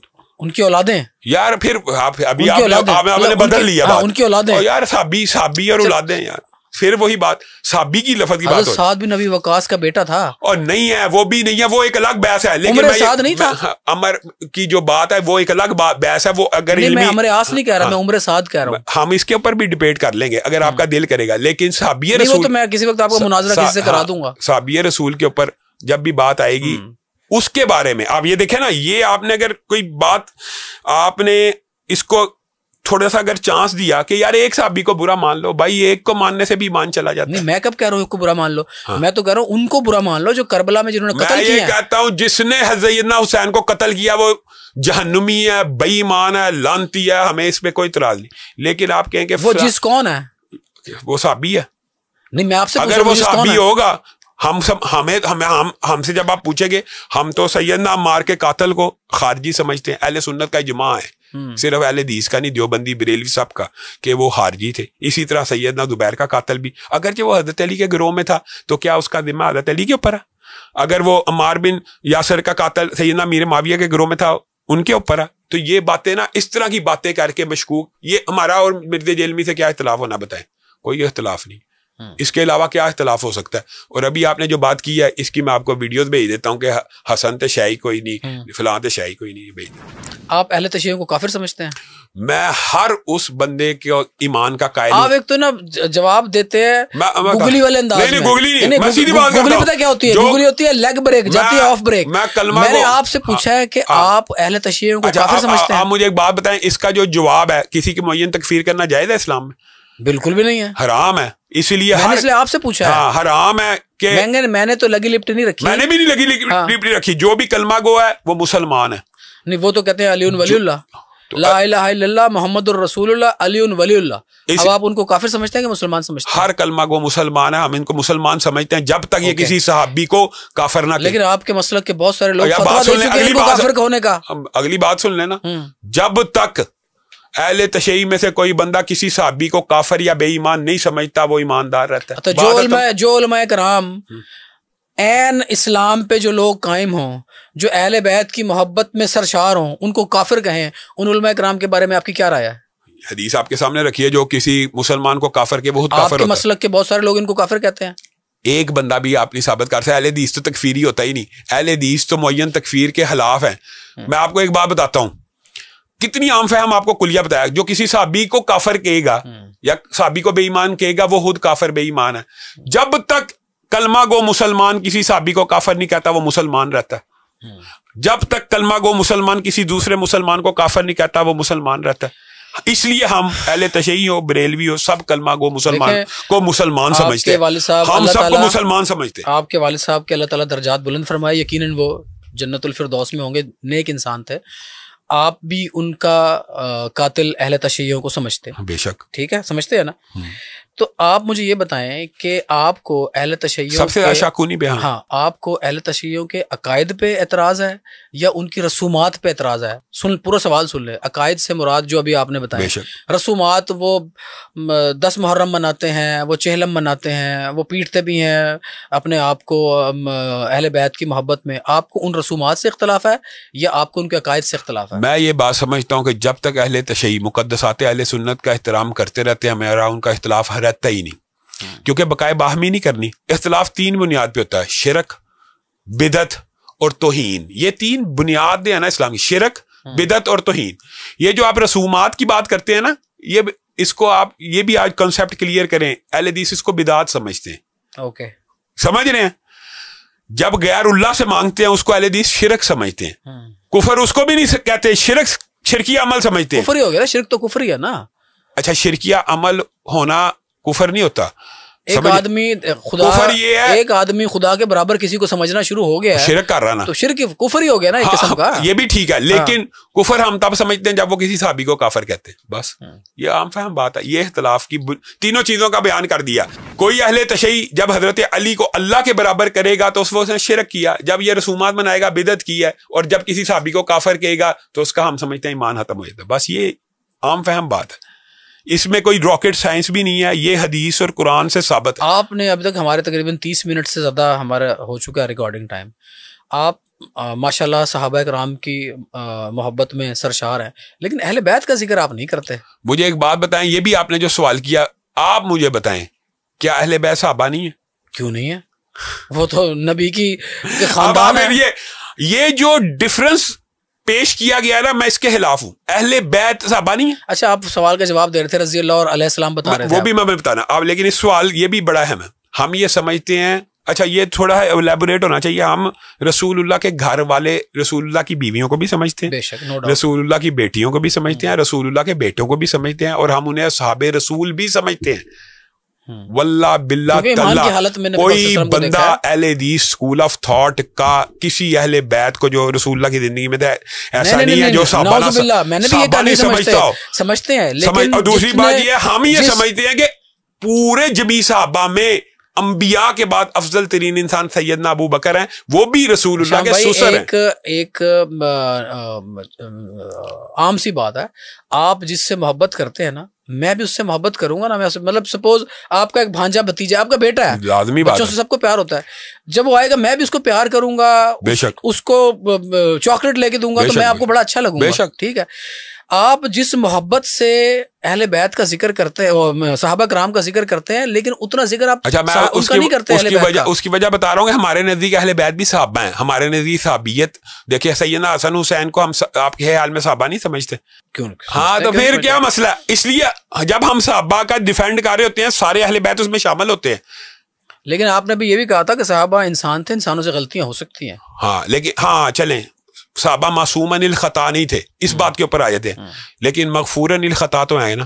معصوماً الخطا اور مغفوراً الخطا فرق بتا دیں مجھے. نہیں معصوماً الخطا ہوتا ہے کہ جو غلطی کر ہی نہ سکے، وہ انبیاء کے بارے میں، وہ رسول اللہ صلی اللہ علیہ وسلم کے بارے میں جو غلطی کرنے بھی لگے تو اللہ روک دے کیونکہ وہی آتی ہے. معصوم اس کو کہتے ہیں. اور مغفوراً الخطا ہوتا ہے جو غلطی کر بھی لے تو اللہ اس کو معاف فرما دیتے. مغفوراً الخطا کہ اللہ تعالیٰ نے ان کی غلطیوں کو معاف کر دیا. سیدنا یعنی صحابہ کرام کو غلطی کریں گے تو اللہ تعالیٰ ان کو معاف کر چکا ہے. یہ اللہ نے قرآن میں کہہ دیا نا کہ ہم نے ان کو معاف کر دیا. دیکھیں حضرت چاہے وہ قاتل حسین بھی ہوں. یار صحابی ہو ہی نہیں نہ سکتا. آپ بات نہیں سمجھے، ہو ہی نہیں سکتا، پاسبل نہیں ہے. حضرت علی کو رسول اللہ نے ایک مرتبہ کہا میں تجھے دعا نہ سکھاؤں جس سے تیرے گناہ معاف ہو جائیں، اور پھر کیا کہا؟ اگرچہ تیرے تو گناہ معاف شدہ ہیں. پھر بدری صحابی کے بارے میں حضرت عمر نے کہا میں اس کو قتل نہ کر دوں، تو رسول اللہ نے کہا تجھے نہیں پتا کہ بدر والوں کے سارے اگلے پچھلے معاف. اس کا مطلب ہے صحابہ معصوماً الخطا نہیں ہے، مغفوراً الخطا ہیں. اور اب آتے ہیں رضی اللہ اور علیہ السلام. بنیادی طور پہ یہ جو اصطلاحات ہے نا، رضی اللہ کا کہنے کا مطلب رضی اللہ اس لیے آیا جاتا ہے یہ اللہ نے کہا ہے کہ اللہ ان سے راضی ہو گیا. اب یہ غلطیاں ان کی اللہ نے چھوٹی کمی کوتاہی بڑی بھی ہیں تو معاف کر دی ہیں، ان کو جنت میں داخل کیا. علیہ السلام کا اللہ تعالیٰ نے جتنی دفعہ ذکر کیا انبیاء کے ساتھ کیا تو ان کے اوپر اللہ کی طرف سے سلامت ہو. لیکن اس کا یہ مطلب نہیں ہے کہ میں آپ کو السلام علیکم نہیں کہہ سکتا، کہہ سکتا ہوں. لیکن اگر آپ مخصوص کریں گے جی علیہ السلام، میں نے حضرت ابو بکر علیہ السلام نہیں کہنا، حضرت عمر علیہ السلام نہیں کہنا، حضرت عثمان علیہ السلام نہیں کہنا، لیکن حضرت علی علیہ السلام کہنا ہے، تو آپ یہ اسکول آف تھاٹ سے آپ کا نظریہ واضح ہو جائے گا کہ آپ صرف ان اشخاص کو علیہ السلام مانتے ہیں جو آپ کے نزدیک ائمہ معصومین ہیں. یہ ایک عقیدہ ہے اہل تشیع کا ائمہ معصومین کا، وہ ان کو علیہ السلام کہتے ہیں. جو انبیاء کا درجہ وہ ان کو ائمہ معصومین کہتے ہیں. یہ بھی یاد رکھیں. علیہ السلام کا ترجمہ کیا ہوتا ہے؟ تم پہ سلامتی ہو، تم پہ سلامتی ہو، اس پہ سلامتی ہو. ہم مسلمان ایک دوسرے کو کہہ سکتے ہیں، کہنے میں حرج نہیں ہے. یعنی کہنے میں حرج نہیں، لیکن حضرت علی علیہ السلام والے اگر حضرت ابو بکر علیہ السلام بھی تو کبھی گئے. فرما دیں حشام بھائی، ہم نماز پڑھتے ہیں نا، ہم کہتے ہیں اللہم صلی علی محمد وعلی آل محمد کما صلیت علی ابراہیم وعلی آل ابراہیم. یعنی ہم حضرت ابراہیم علیہ السلام اور ان کی آل پہ درود بھیجتے ہیں. بے شک. تو ہم رسول اللہ پہ پہلے بھیجتے ہیں. تو نبی پاک صلی اللہ علیہ وسلم اور ان کی آل پہ اگر ہم درود بھیجیں علیہ السلام کہہ دیں تو کیا فرق ہے؟ مجھے ایک بات بتائیں، درود اللہم صلی علی محمد ہے نا، صلی کا کیا مطلب ہوتا ہے؟ اللہ ان کے اوپر رحمتوں کا نزول فرمائے، درود بھیجے. یہ کہنے میں اس طرح اس کا مطلب یہ ہے کہ ہم آپ میں تو اس کا مطلب سمجھتا ہوں اس کا مطلب علیہ السلام ہے. نہیں وہ سلامتی، وہ السلام علیکم کا مطلب ہوتا ہے. وہ سلام سے بہرحال درود افضل ہوتا ہے. سمجھ رہے ہیں؟ درود و سلام میں درود کی افضلیت ہے، سلام بہرحال اس سے. اچھا دوسرا ایک اور، میں یہ کہتا ہوں سلام کے ایک اہل تشیع سے میں نے سوال پوچھا تھا تو انہوں نے اس کا مجھے یہ جواب دیا. انہوں نے کہا کہ جو انسان پیدا مسلمان نہیں ہوا اور وہ نبی پاک صلی اللہ علیہ وسلم سے ملاقات کے بعد مسلمان ہو گیا اور پھر اس کو صحابی کا درجہ مل گیا تو وہ رضی اللہ اس کے نام کے ساتھ آپ لگا سکتے ہیں. لیکن جو پیدا ہی مسلمان ہوا ہے اور نبی کی اولاد میں سے بھی ہے اور یا نبی کے قریب ترین لوگوں میں سے ہے، اس کو آپ علیہ السلام کہہ سکتے ہیں. نہیں مجھے ایک بات بتائیں، یہ جو ڈفرنس ہے یہ کس نے بتایا؟ کیا رسول اللہ کی شریعت میں یا رسول اللہ نے زندگی میں کبھی بتایا؟ میں اگر اپنی بات کروں، میں تو جیسے نماز میں حضرت ابراہیم علیہ السلام اور ان کی آل پہ درود بھیجتا ہوں، اسی طرح میں نبی پاک صلی اللہ علیہ وسلم اور ان کی آل پہ درود بھیجتا ہوں. ہم اللہم صلی علی محمد وعلی آل محمد ہم نہیں کہتے. نماز ہی مکمل نہیں. شام بھائی نماز ہی مکمل نہیں، والا آل ہی اسکپ کر جاتے ہیں کئی لوگ. کون؟ کئی لوگ اسکپ کر جاتے ہیں. ابراہیمی میں آل کے بغیر مجھے فون کر کے تصحیح کی ایک آدمی نے کہ یار یہ آل ہی نہ کہا کریں آپ. نہیں یہ نہیں ہو سکتا. میں آپ کو ایک بات بتا رہا ہوں، میں آپ کو ایک بات بتاتا ہوں. آپ علیہ السلام کے، لیکن آپ ہمارا مطالبہ بھی ماننے. پھر آپ نے اگر علیہ السلام ان کو کہنا تو حضرت ابو بکر کو بھی کہیں گے، ہم کوئی اعتراض نہیں. وہ تو ماشاءاللہ عشرہ مبشرہ میں سے ہے. تو پھر علیہ السلام ان کو کیوں نہیں کہہ رہے؟ ان کے بارے میں تو قرآن میں آپ نے کہا نا رضی اللہ آ گیا تو ان کے اتنا اللہ تعالیٰ نے جو شام بھائی جو ٹائٹل اللہ تعالیٰ نے ان کو دے دیا وہ زیادہ بڑا ہے، میرے کہنا زیادہ بڑا. تو پھر یہ بھی سمجھنا چاہیے، اس لیے ہم اہل بیت کو صحابہ بھی مانتے ہیں. سمجھے؟ تو علیہ السلام کہنے سے کوئی بندہ زیادہ سمجھتا ہے کہ زیادہ فضیلت ہے، یہ بات نہیں ہے. صحیح ہے. اچھا لیکن ایک اور جو ہم عام سوسائٹی میں دیکھتے ہیں نا, اہل تشیعوں کے ہاں نا ہمیں شدت تھوڑی سی کم نظر آتی ہے ایز کمپیئر ٹو ادر مسالک. نہیں زیادہ ہے. مثلا جو بندہ گالیاں دیتا ہے وہ شدت پسند ہے, جو گالیاں نہیں دیتا وہ شدت پسند ہے. نہیں میں گالی نہیں کہہ رہا, جو غصے کا اظہار کرتے ہیں نا ممبر پہ بیٹھ کے, وہ باقی لوگ ذرا زیادہ کرتے ہیں. نہیں میرا خیال ہے آپ کے پاس سوشل میڈیا کے وہ کلپس نہیں پہنچے. سب سے زیادہ پاکستان میں تفرقہ ان ذاکروں نے پھیلایا جو صحابہ کے اوپر تبرہ کرتے ہیں, اور ان کے مذہب اور دین کا ایک حصہ تبرہ کرنا, اور وہ اس کو اپنے دین اور ریفرنسز بڑے مضبوط دیتے ہیں, مسلک کا حصہ سمجھتے ہیں. وہ ان کا مسلک تبرہ ہے, ان کے مسلک کا حصہ. تو اس لیے یہ آپ کیسے کہہ سکتے ہیں وہ سخت نہیں, وہ تو گالی سب و شتم کرنا اپنے مسلک کا حصہ مانتے ہیں. ہاں یہ آپ نے درست کہا, جو ان کے جید علماء ہیں نا ان کا رویہ معتدل ہوتا ہے, لیکن جو ان کے صحابہ کو برا بلا کہنے والے ہیں آپ ان کو دیکھ لیں. سیدنا ابو بکر کو گالی آپ کو نیٹ پہ مل جائے گا, سیدنا عمر کو مل جائے گی, سیدنا عثمان کو مل جائے گی. آپ سیدنا امیر معاویہ کی بات کرتے ہیں, میں کہتا ہوں سیدنا امیر معاویہ ابو بکر جتنے متقی ہو جائیں تو کیا حضرت ابو بکر کو یہ برا بلا نہیں کہتے؟ اچھا حضرت امیر معاویہ رضی اللہ تعالیٰ عنہ کب مسلمان ہوئے تھے؟ یار مجھے ایک بات بتائیں, صحابی رسول ہیں, معین جنتی ہیں. میں ویسے پوچھ رہا ہوں کب مسلمان ہوئے تھے وہ؟ ہاں ان کے بارے میں اختلاف ہے کہ فتح مکہ سے قبل 1 سال ہوئے ہیں, تو اس میں کیا فرق پڑ جائے گا؟ 7 ہجری کے قریب ان کا اسلام ہے, 7 سے 10 ہجری تک قرآن پاک کی کتابت کی. والد سے پہلے یہ مسلمان ہو گئے تھے؟ ہاں جی, فتح مکہ سے پہلے کتابت کی ہے اور وحی کی کتابت کی ہے. اس نے یہ بھی ایک دفعہ کہہ دیا کہ 3 سال میں وحی, اس کو یہی نہیں پتا 3 سال میں قرآن کتنا نازل ہوا. بہت بڑا حصہ ان 3 سال 7 ہجری سے 11 ہجری 11 ہجری میں بہت زیادہ قرآن پاک نازل ہوا. میں آپ کو ایک حدیث پیش کرتا ہوں, آپ کو سمجھ آ جائے گی. ام حرام بنت ملحان کہ گھر رسول اللہ سو رہے ہیں اور رسول اللہ صلی اللہ علیہ وسلم مسکراتے ہوئے اٹھے. ام حرام بنت ملحان نے کہا آپ مسکرا کیوں رہے ہیں؟ تو رسول اللہ نے کہا میں نے ایک لشکر دیکھا جو سمندر کے تختوں کے اوپر بیٹھ کے جہاد کر رہا ہے. تو اس میں اللہ کے رسول مسکرانے کی کیا بات ہے, وہ سارا لشکر جنتی ہے. تو سیدہ ام حرام بنت ملحان نے کہا اللہ تعالیٰ کے سامنے دعا کریں کہ میں بھی اس لشکر میں شامل ہو جاؤں. تو رسول اللہ نے کہا تو اسی لشکر میں شہید ہوگی. اب ام حرام بنت ملحان زندہ ہیں اور ان کو صحابہ کیا کہتے تھے؟ شہیدہ بحر, کہ آپ سمندری جہاد میں شہید ہوں گی, اور آپ اس سمندری جہاد میں شہید ہوئی جس کی قیادت سیدنا امیر معاویہ, امیر بحر, ایڈمرل جس کو کہتے ہیں, یعنی سیدنا امیر معاویہ تو معین جنتی ہیں, معین بالکل, یعنی رسول اللہ نے نام لے کے تاکہ امت کو اشکال نہ رہے. ان کے دور اور حجاج بن یوسف بڑی فتوحات ہیں. ہاں نہیں فتوحات کو چھوڑیں, ایک بندے کو رسول اللہ معین جنتی کہہ رہے ہیں, شہیدہ بحر ان کے لشکر میں شامل ہوئی ہے, پھر ہمیں کیا اعتراض ہے؟ یہ بتائیں آج موجودہ دور کا ہو یا تاریخ میں کوئی ہو, ایک حاکم شراب پیتا ہو اور اسی حالت میں ممبر پہ بھی آ جائے اور نماز بھی پڑھانا, وہ بڑا بدبخت اور لانتی ہے. لیکن یہ ثابت تو کرے نا شراب پیتا اور ممبر پہ آیا, وہ ملعون ہے. اگر کوئی کر اس دور میں, کیا آج کے دور میں ساری زندگی ایسا ہی ہے. یہ اصل میں راؤ صاحب یہ اختلافات ہیں بنیادی طور پہ کہ ہم یہ سمجھتے ہیں یہ جو صحابہ اصحاب رسول اور فلاں فلاں جگہ پہ کیچڑ اچھالا گیا, یہ جھوٹ اور من گڑت روایات اور استدلال باطل کے ذریعے اڑایا گیا. جب اللہ کے رسول نے ان کو ٹائٹل دے دیا کہ یہ رسول اللہ کی صحیح حدیث ہے, جس نے مجھے دیکھا جس آنکھ نے, یہ حدیث یاد نہیں رہتی ہے, جس آنکھ نے مجھے دیکھا اس آنکھ کے اوپر جہنم کی آگ حرام ہے حالت ایمان میں, اور حالت ایمان میں فوت ہونا شرط ہے. اسی طرح جس نے صحابی رسول کو حالت ایمان میں دیکھا اور حالت ایمان میں فوت ہوا اس کے اوپر بھی جہنم کی آگ حرام. اچھا آپ نے دین اور سیاست کی بات کی تھی, تو ہم تقریباً میرے خیال ہے 56-57 اسلامی ممالک ہیں. اقبال نے بھی کہا جدا ہو دین سیاست سے تو رہ جاتی ہے چنگیزی. دوسری طرف اگر دیکھیں آج کا نوجوان کہتا ہے اور وہ بڑا ریشنلی کہتا ہے جو ہو دین سیاست میں تو چنگیزی ہی چنگیزی. پورا سوال سن لیں ذرا, پورا سوال سن لیں. جتنی بھی آج کے دور میں پچھلے 50 سالوں سے لگا کے اٹھا کے دیکھ لیں, جتنی فلاحی ریاستیں ہیں ایک بھی مسلمان فلاحی ریاست نہیں ہے. ساری کی ساری کافر ریاستیں فلاحی ریاستیں ہیں, چاہے اسکینڈینیوین کنٹریز ہوں, کینیڈا ہو, آسٹریلیا ہو, یورپ کے ممالک ہوں. تو آج کے نوجوان کو آپ کیسے قائل کریں گے کہ دین کو اگر آپ سیاست میں لے آئیں گے تو جناب آپ فلاحی ریاست بنا پائیں گے, جبکہ دوسری طرف بڑے بڑے امیر ترین اسلامی ممالک کے پاس بڑا بڑا پیسہ ہے, وہ فلاحی ریاستیں نہیں بنا پائے اور نظر بھی نہیں آ رہا کہ آگے بنائیں گے. آپ اس کی کیا وجہ سمجھتے ہیں؟ میں آپ کو ایک بڑی عام فہم مثال دیتا ہوں. یہ پانی ہے, یہ فارمولا H2O کا, 2 ہائیڈروجن کے ایٹم اور 1 آکسیجن کا ایٹم جب بھی ملے گا پانی بنے گا. رسول اللہ صلی اللہ علیہ وسلم کی شریعت جب بھی نافذ ہوگی یہ وقت اور مکان اور خطے کی محتاج نہیں ہے. رسول اللہ کی شریعت حدیث کے الفاظ ہیں, قرآن پاک کے الفاظ ہیں, آیات متعدد ہیں. جب بھی اللہ کا حکم زمین پہ نازل ہوگا, جب بھی اللہ کی شریعت زمین پہ نازل ہوگی, معاشرے میں امن آئے گا, معاشرے میں ترقی آئے گی, معاشرے میں معیشت بہتر ہوگی. یہ فارمولہ ہے. یہ نہیں ہے کہ ایک دفعہ کامیاب ہوا تو اگلی دفعہ نہیں ہوگا. اگلی دفعہ ہوا تھا 1400 سال پہلے کا, یہ تجربہ کامیاب تھا خلافت راشدہ کا, دوبارہ وہ سسٹم آئے گا, کامیاب نہیں ہوگا. یہ دین اور شریعت کو نہ سمجھنے کا ایک نتیجہ ہے.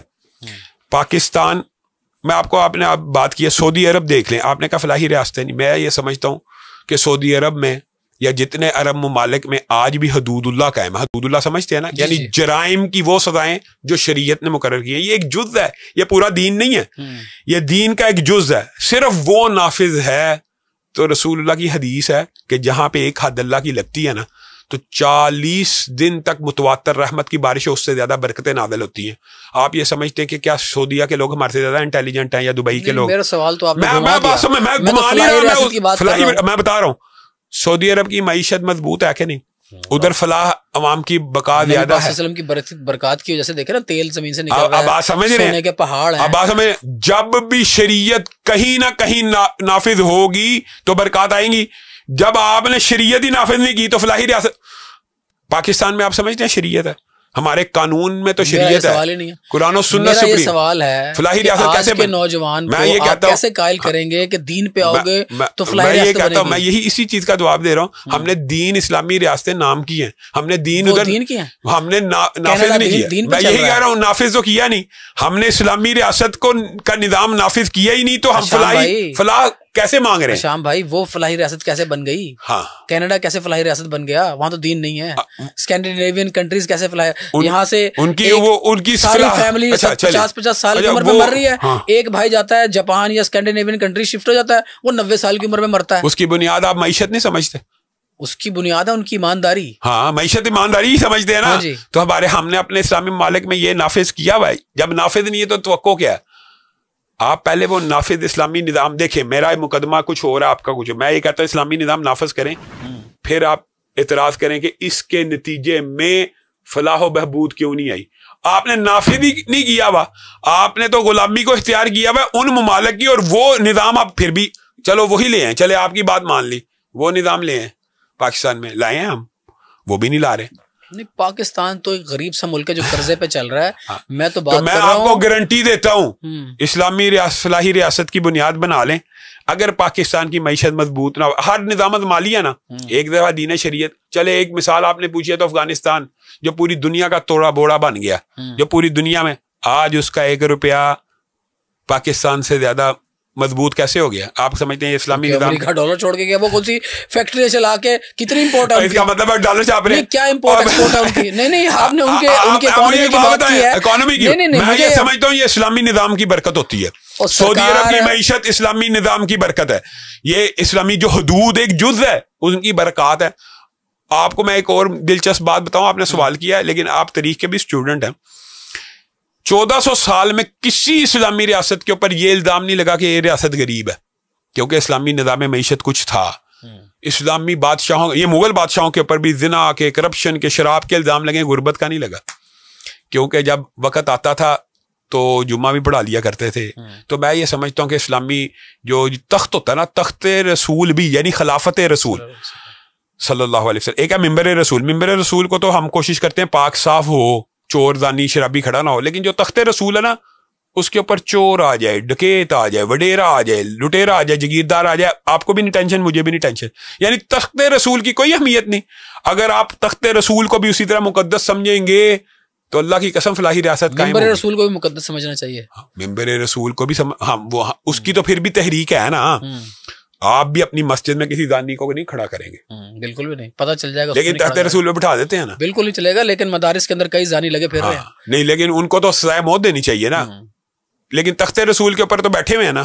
کسی کو کہ اعتراض بھائی سزائے موت دینی چاہیے. ہمارے علماء کرام 200 کلومیٹر کا سفر طے کر کے بچانے کے لیے پہنچ جاتے ہیں, آپ کہہ رہے سزا دینی چاہیے. میں کہتا ہوں جو بندہ, پھر یہ وہی بات آ گئی کہ جو بندہ مجرم ثابت ہو اس کو دینی ہے کہ بے گناہ کو پھانسی لگا دینا. گناہ اور بے گناہ کا تعین عدالت کرے گی کہ میں کروں گا؟ عدالت کرے گی. تو پھر میں دوسرے دن مجھے کیسے پتا لگ گیا؟ عدالت کرے گی نا، دوسرے دن مجھے کیسے پتا لگ گیا کہ بے گناہ ہے؟ اچھا بات سنیں، یہی تو جھوٹ ہے نا، جھوٹ میڈیا کا پروپیگنڈا بڑا ہوتا ہے. عدالت سے بری ہوگا تو میں نے آپ کے سامنے اصول بیان کیا، آپ چیک کر لیں عدالت نے بری کیا کہ کسی مولوی نے بری. آخری حصے کی طرف آتے ہیں اپنے انٹرویو کے. آج کل ذاکر نائک صاحب پاکستان میں آئے ہوئے ہیں، جو وہ زبان استعمال کر رہے ہیں اس کے بارے میں آپ کی کیا رائے ہے؟ بنیادی طور پہ ایک لینگویج بیریئر ہوتا ہے. جیسے ان کے بارے میں ان کے آنے سے پہلے چند کلپ وائرل ہوئے 3-4. میں رسول اللہ صلی اللہ علیہ وسلم کو نہیں مانتا. ایک بندے نے لاکھوں لوگوں کو کہا کہ تم رسول اللہ کو نبی مانو تو تم مسلمان ہوگے. اس کے بارے میں یہ کلپ چلانا میں رسول اللہ کو نہیں مانتا، وہ کہنا یہ چاہتے تھے میں رسول اللہ سے نہیں مانگتا. اب ایک اس کے میں لینگویج بیریئر کی بات نہیں کر رہا. لینگویج بیریئر تو جیسا میں نے بھی کہہ دیا تھا، مجھے اس کا مطلب بتا دیں. میں وہ نہیں کہہ رہا، یہ مسائل ہے لینگویج بیریئر ہے ان کے. ایک لڑکی نے بڑا ریلیونٹ سوال پوچھا. اس نے کہا میں لکی مروت کی رہنے والی ہوں، پلیز میری زبان تھوڑی سی، میں پٹھان لہجے میں وہ بات کر رہی تھی کہ مجھے معاف کیجیے گا اگر آپ کو میری بات سمجھ نہ آئے. تو ساتھ اس نے کہا کہ ہمارے ہاں بڑا اسلامی ماحول ہے، 5 وقت کی لوگ نماز پڑھنے جاتے ہیں، شب جمعہ بھی پابندی سے ہوتا ہے، لوگوں نے داڑیاں بھی رکھی ہوئی ہیں، خواتین گھروں سے باہر عام طور پہ نہیں نکلتی. چلیں آپ یہ سوال مجھ سے پوچھیں. ہاں نہیں میں آپ سے نہیں پوچھ رہا، میں انہوں نے اس کو ایسے سنب کیا اور کہا معافی مانگو. میں اس سوال کا جواب دوں گا، میں اس سوال کا جواب دیتا ہوں. آپ کو نہیں پتا کہ ہمارے معاشرے میں ٹرک ڈرائیور بچہ ساتھ رکھتے ہیں؟ اچھا مجھے ایک بات بتائیں، آپ نے یہ جو لفظ کہا میں ہوتا میں اس کا یہ جواب دیتا یہ اسلامی معاشرہ نہیں ہو سکتا جہاں پہ بچے کے ساتھ ریپ ہوتا. یہ جواب ہے اس سوال کا. اور کیا ہے، آپ ساتھ کہہ رہے ہیں اسلامی معاشرہ، ساتھ کہہ رہے ہیں بچے کے ساتھ ریپ ہوتا ہے. یار اللہ کا خوف کرنا چاہیے. مطلب کہ ریپ کرنے والا معاشرہ اسلامی ہوتا ہے؟ آپ یہ کہیں کہ ہمارا معاشرہ بظاہر ہم اسلامی جمہوریہ پاکستان میں نہیں رہتے؟ ہاں نام کا ہی ہے نا، تو جو بھی ہے دیکھیں آپ بات سمجھے نا. دیکھیں اب آپ بات سمجھیے، میں سمجھتا ہوں بھائی KPK کے اندر نا زیادہ اسلام پریکٹس ہوتا ہے. لیکن آپ اس کو ایک میں مثال دیتا ہوں. میرے گھر میں جی زنا ہوتا ہے لیکن میرا گھر اسلامی ہے، یہ بات کہنا کوئی عقل کی بات ہے؟ تیرا گھر غیر اسلامی ہے یار، تیرے گھر میں اگر زنا ہوتا ہے، اگر شراب پی جاتی ہے، یہ بنیادی طور پہ یہ وہی بات ہے لینگویج بیریئر. اللہ تعالیٰ پردے پڑے رہنے دے، ٹھیک ہے تو زیادہ اچھی بات ہے. بات یہ ہے کہ جہاں پہ زنا ہوتا ہے وہ اسلام نہیں ہے، جہاں پہ شراب پی جاتی ہے وہ اسلام نہیں ہے، جہاں پہ زنا ہوتا ہے وہ مدرسہ بھی نہیں ہے، جہاں پہ زنا ہوتا ہے وہ مسجد بھی نہیں ہے. جبکہ ممبر پہ بھی ممبر کے نیچے بچے کا زنا ہوا، قرآن پاک اوپر اس کو منارے پاکستان پہ ٹانگ دینا چاہیے نا. ٹانگا کیوں نہیں؟ وہ کیپٹل پنشمنٹ اسلام نہیں ہے. پھر اس بچی کو جو جواب دیا، سوال کرنا تو صحابہ کرام کی سنت ہے، وہ لڑکی سنت ادا کر رہی ہے. میں نے اصل میں بنیادی طور پہ اس لڑکی کا دیکھا نہیں ہے، اگر آپ مجھے دکھائیں گے. میں یہ سمجھتا ہوں کہ اگر انہوں نے کسی کے ساتھ سختی کی ہے تو نہیں کرنی چاہیے، لیکن مجھے یہ توقع نہیں ہے کہ وہ ایسے. میں ایک دفعہ نا، میں یہ نہیں بتاتا کون سی کلاس تھی، ہم ایک کلاس میں بیٹھے ہوئے تھے، فرسٹ لیکچر تھا. ایک اسٹوڈنٹ نے سوال کیا، بڑا ریلیونٹ کوشچن کیا، اس کو ٹیچر نے اتنی بری طرح سنب کیا کہ آس پاس والے سب ہو گئے اس ٹیچر سے سوال نہیں کرنا. ہاں یہ بھی ہوتا آپ ممبر رسول پہ بیٹھے ہوئے ہیں، ایک ریلیونٹ سوال کا آپ کو جواب نہیں آتا، یا آپ یہ نہیں کہتے کہ مجھے نہیں آتا. نہیں، اس سوال کا جواب یہ ہونا چاہیے تھا کہ ہمارا منافقانہ معاشرہ ہے. ہاں منافقت ہے، یہ منافقت ہے کہ ایک طرف آپ نے اسلام کا لبادہ اوڑھا ہوا ہے، داڑیاں رکھی ہوئی ہیں، شب جمعہ منا رہے ہیں اور لونڈے رکھے ہوئے ہیں آپ نے ساتھ. یہ حرام ہے، یہ اسلامی نہیں ہے، یہ منافقت ہے. دوسری بات یہ ہے کہ جو آپ یہ بات کر رہے ہیں نا کہ سنب تو کسی صورت نہیں کرنا چاہیے. جب تک ایک بندے نے 40 سال اوپن سیشنز کیے ہیں، سوالوں جواب کے اوپن سیشنز کیے ہیں، تو وہ یہ کنڈیم کر سکتا کہ کسی کوئی سوال نہ کرو. میرے خیال میں یہ غلط فہمی. یہ بھی ہمارا میڈیا بھی مثال دے رہا ہوں، تو ان کو غلط کہنا چاہیے نا. پھر ان کی تصحیح کون کرے گا؟ کس کی؟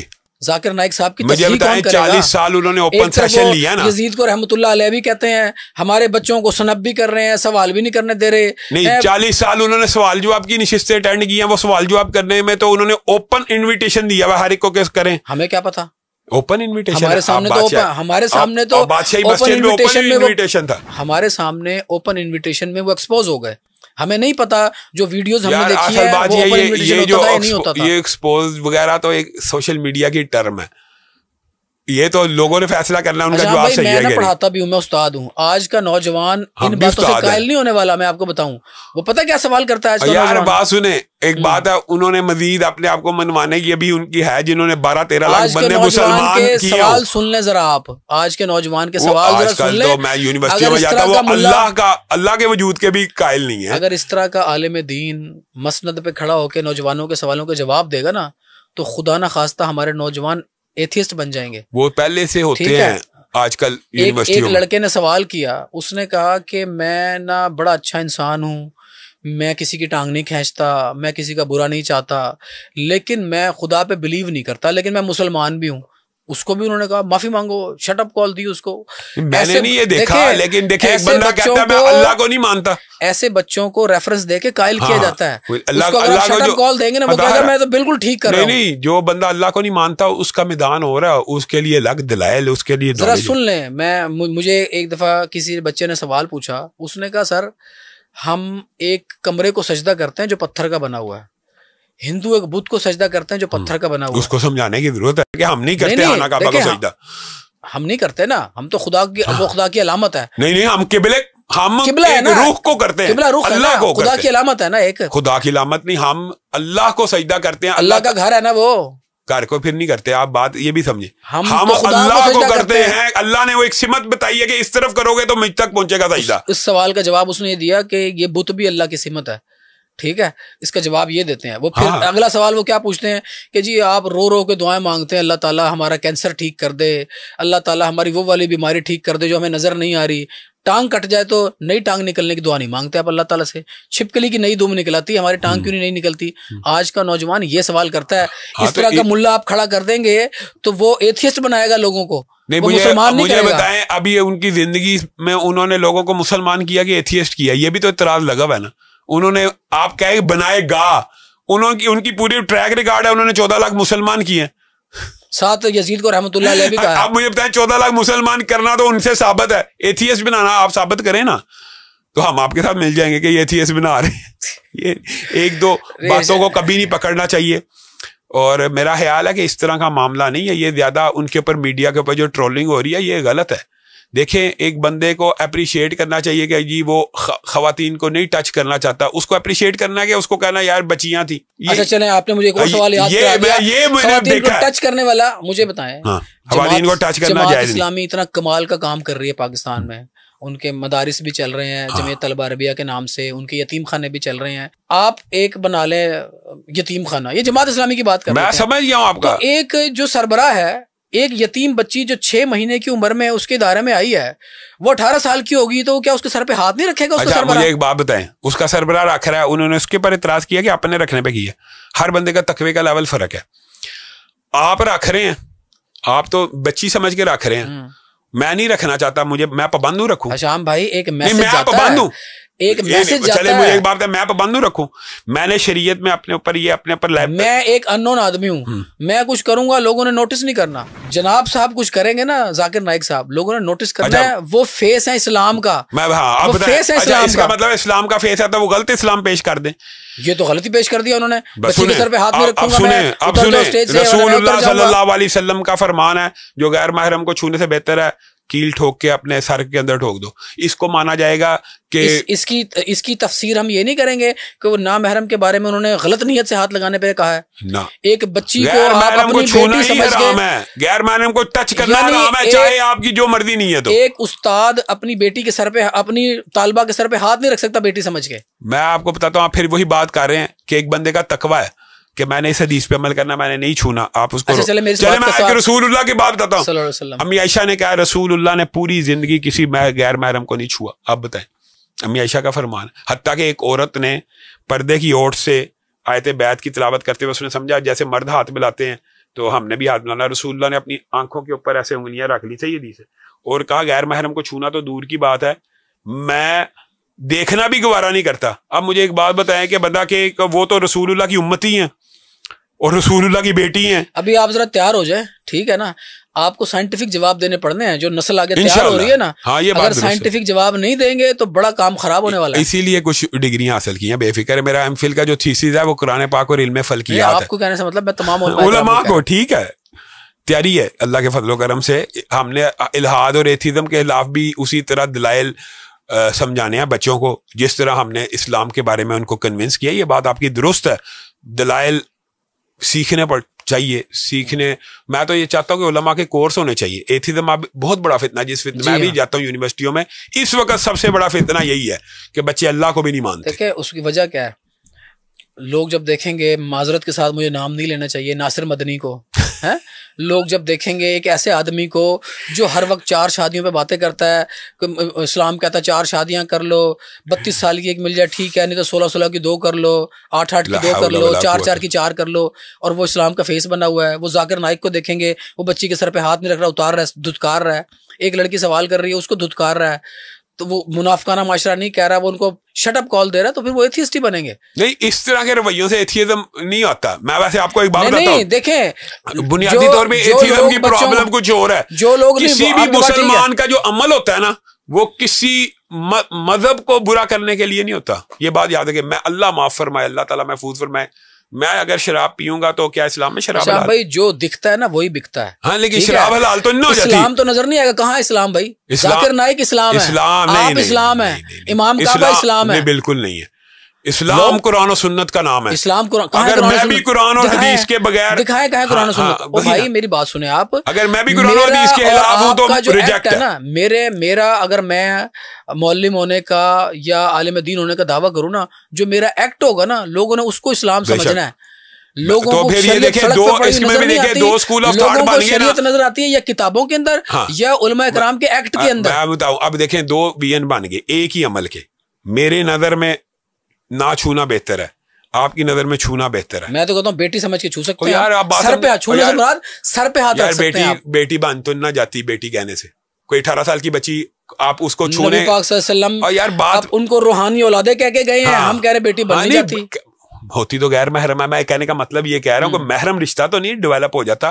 اس لیے یہ آئیڈیالوجی کا فرق ہو سکتا ہے, اس کو اتنا برا کنڈیم نہیں کرنا چاہیے. میں یہ سمجھتا ہوں کہ ہمارے علماء کرام کا جو ایکٹ ہے نا, وہ قرآن و سنت کے مطابق اسلام کی طرف لے کے بھی آئے گا اور اسلام سے دور بھی کرے گا. نعوذ باللہ. علماء کرام کا جو ایکٹ ہوگا, کیونکہ ہم ممبر پہ بیٹھ کے لوگوں کو کافر بھی قرار دیتے ہیں, قتل کرنے کے فتوے بھی جاری کرتے جو دیتے ہیں ان کو پکڑنا چاہیے. ہاں, تو وہ پھر کیا میسج دے رہے ہیں؟ غلط میسج ہے. قتل کے فتوے اور تکفیر کے فتوے تو غلط ہیں, لیکن کسی صحابی کو کافر کہنا بھی غلط ہے. بالکل غلط ہے, بالکل غلط ہے. لیکن آپ نے بھی کہا ہے اور ہم بھی سمجھتے ہیں صحابہ کرام سارے کے سارے انسان تھے اور ان سے غلطی ہو سکتی ہے, لیکن وہ مغفور الخطا ہو گئے. اللہ نے ان کو معاف کر دیا. ہم کون ہوتے ہیں اب ان کو پکڑیں؟ نہیں, ہم کوئی نہیں ہوتے ان کو پکڑنے والے. جس نے غلط کیا وہ روز محشر پکڑا جائے گا انشاءاللہ. اللہ نے کہہ دیا کہ میں معاف کر دیا, آپ پھر پکڑا جائے. نہیں, میں صحابہ کرام کے بارے میں نہیں کہہ رہا, میں کہہ رہا ہوں جس نے غلطی کی وہ روز محشر پکڑا جائے گا انشاءاللہ. جس کو بھی تکلیف پہنچائے. بہت شکریہ ہشام بھائی, آپ کا میں نے کافی ٹائم لیا اور آپ نے بڑے تسلی سے سوال سارے میرے سنے اور بڑے آرام سے جواب بھی دیا. میں آپ کا شکر گزار ہوں, بہت شکریہ. اور میری ریکویسٹ ہے پلیز ہمیں ٹائم دیتے رہیے. انشاءاللہ ضرور. Thank you very much.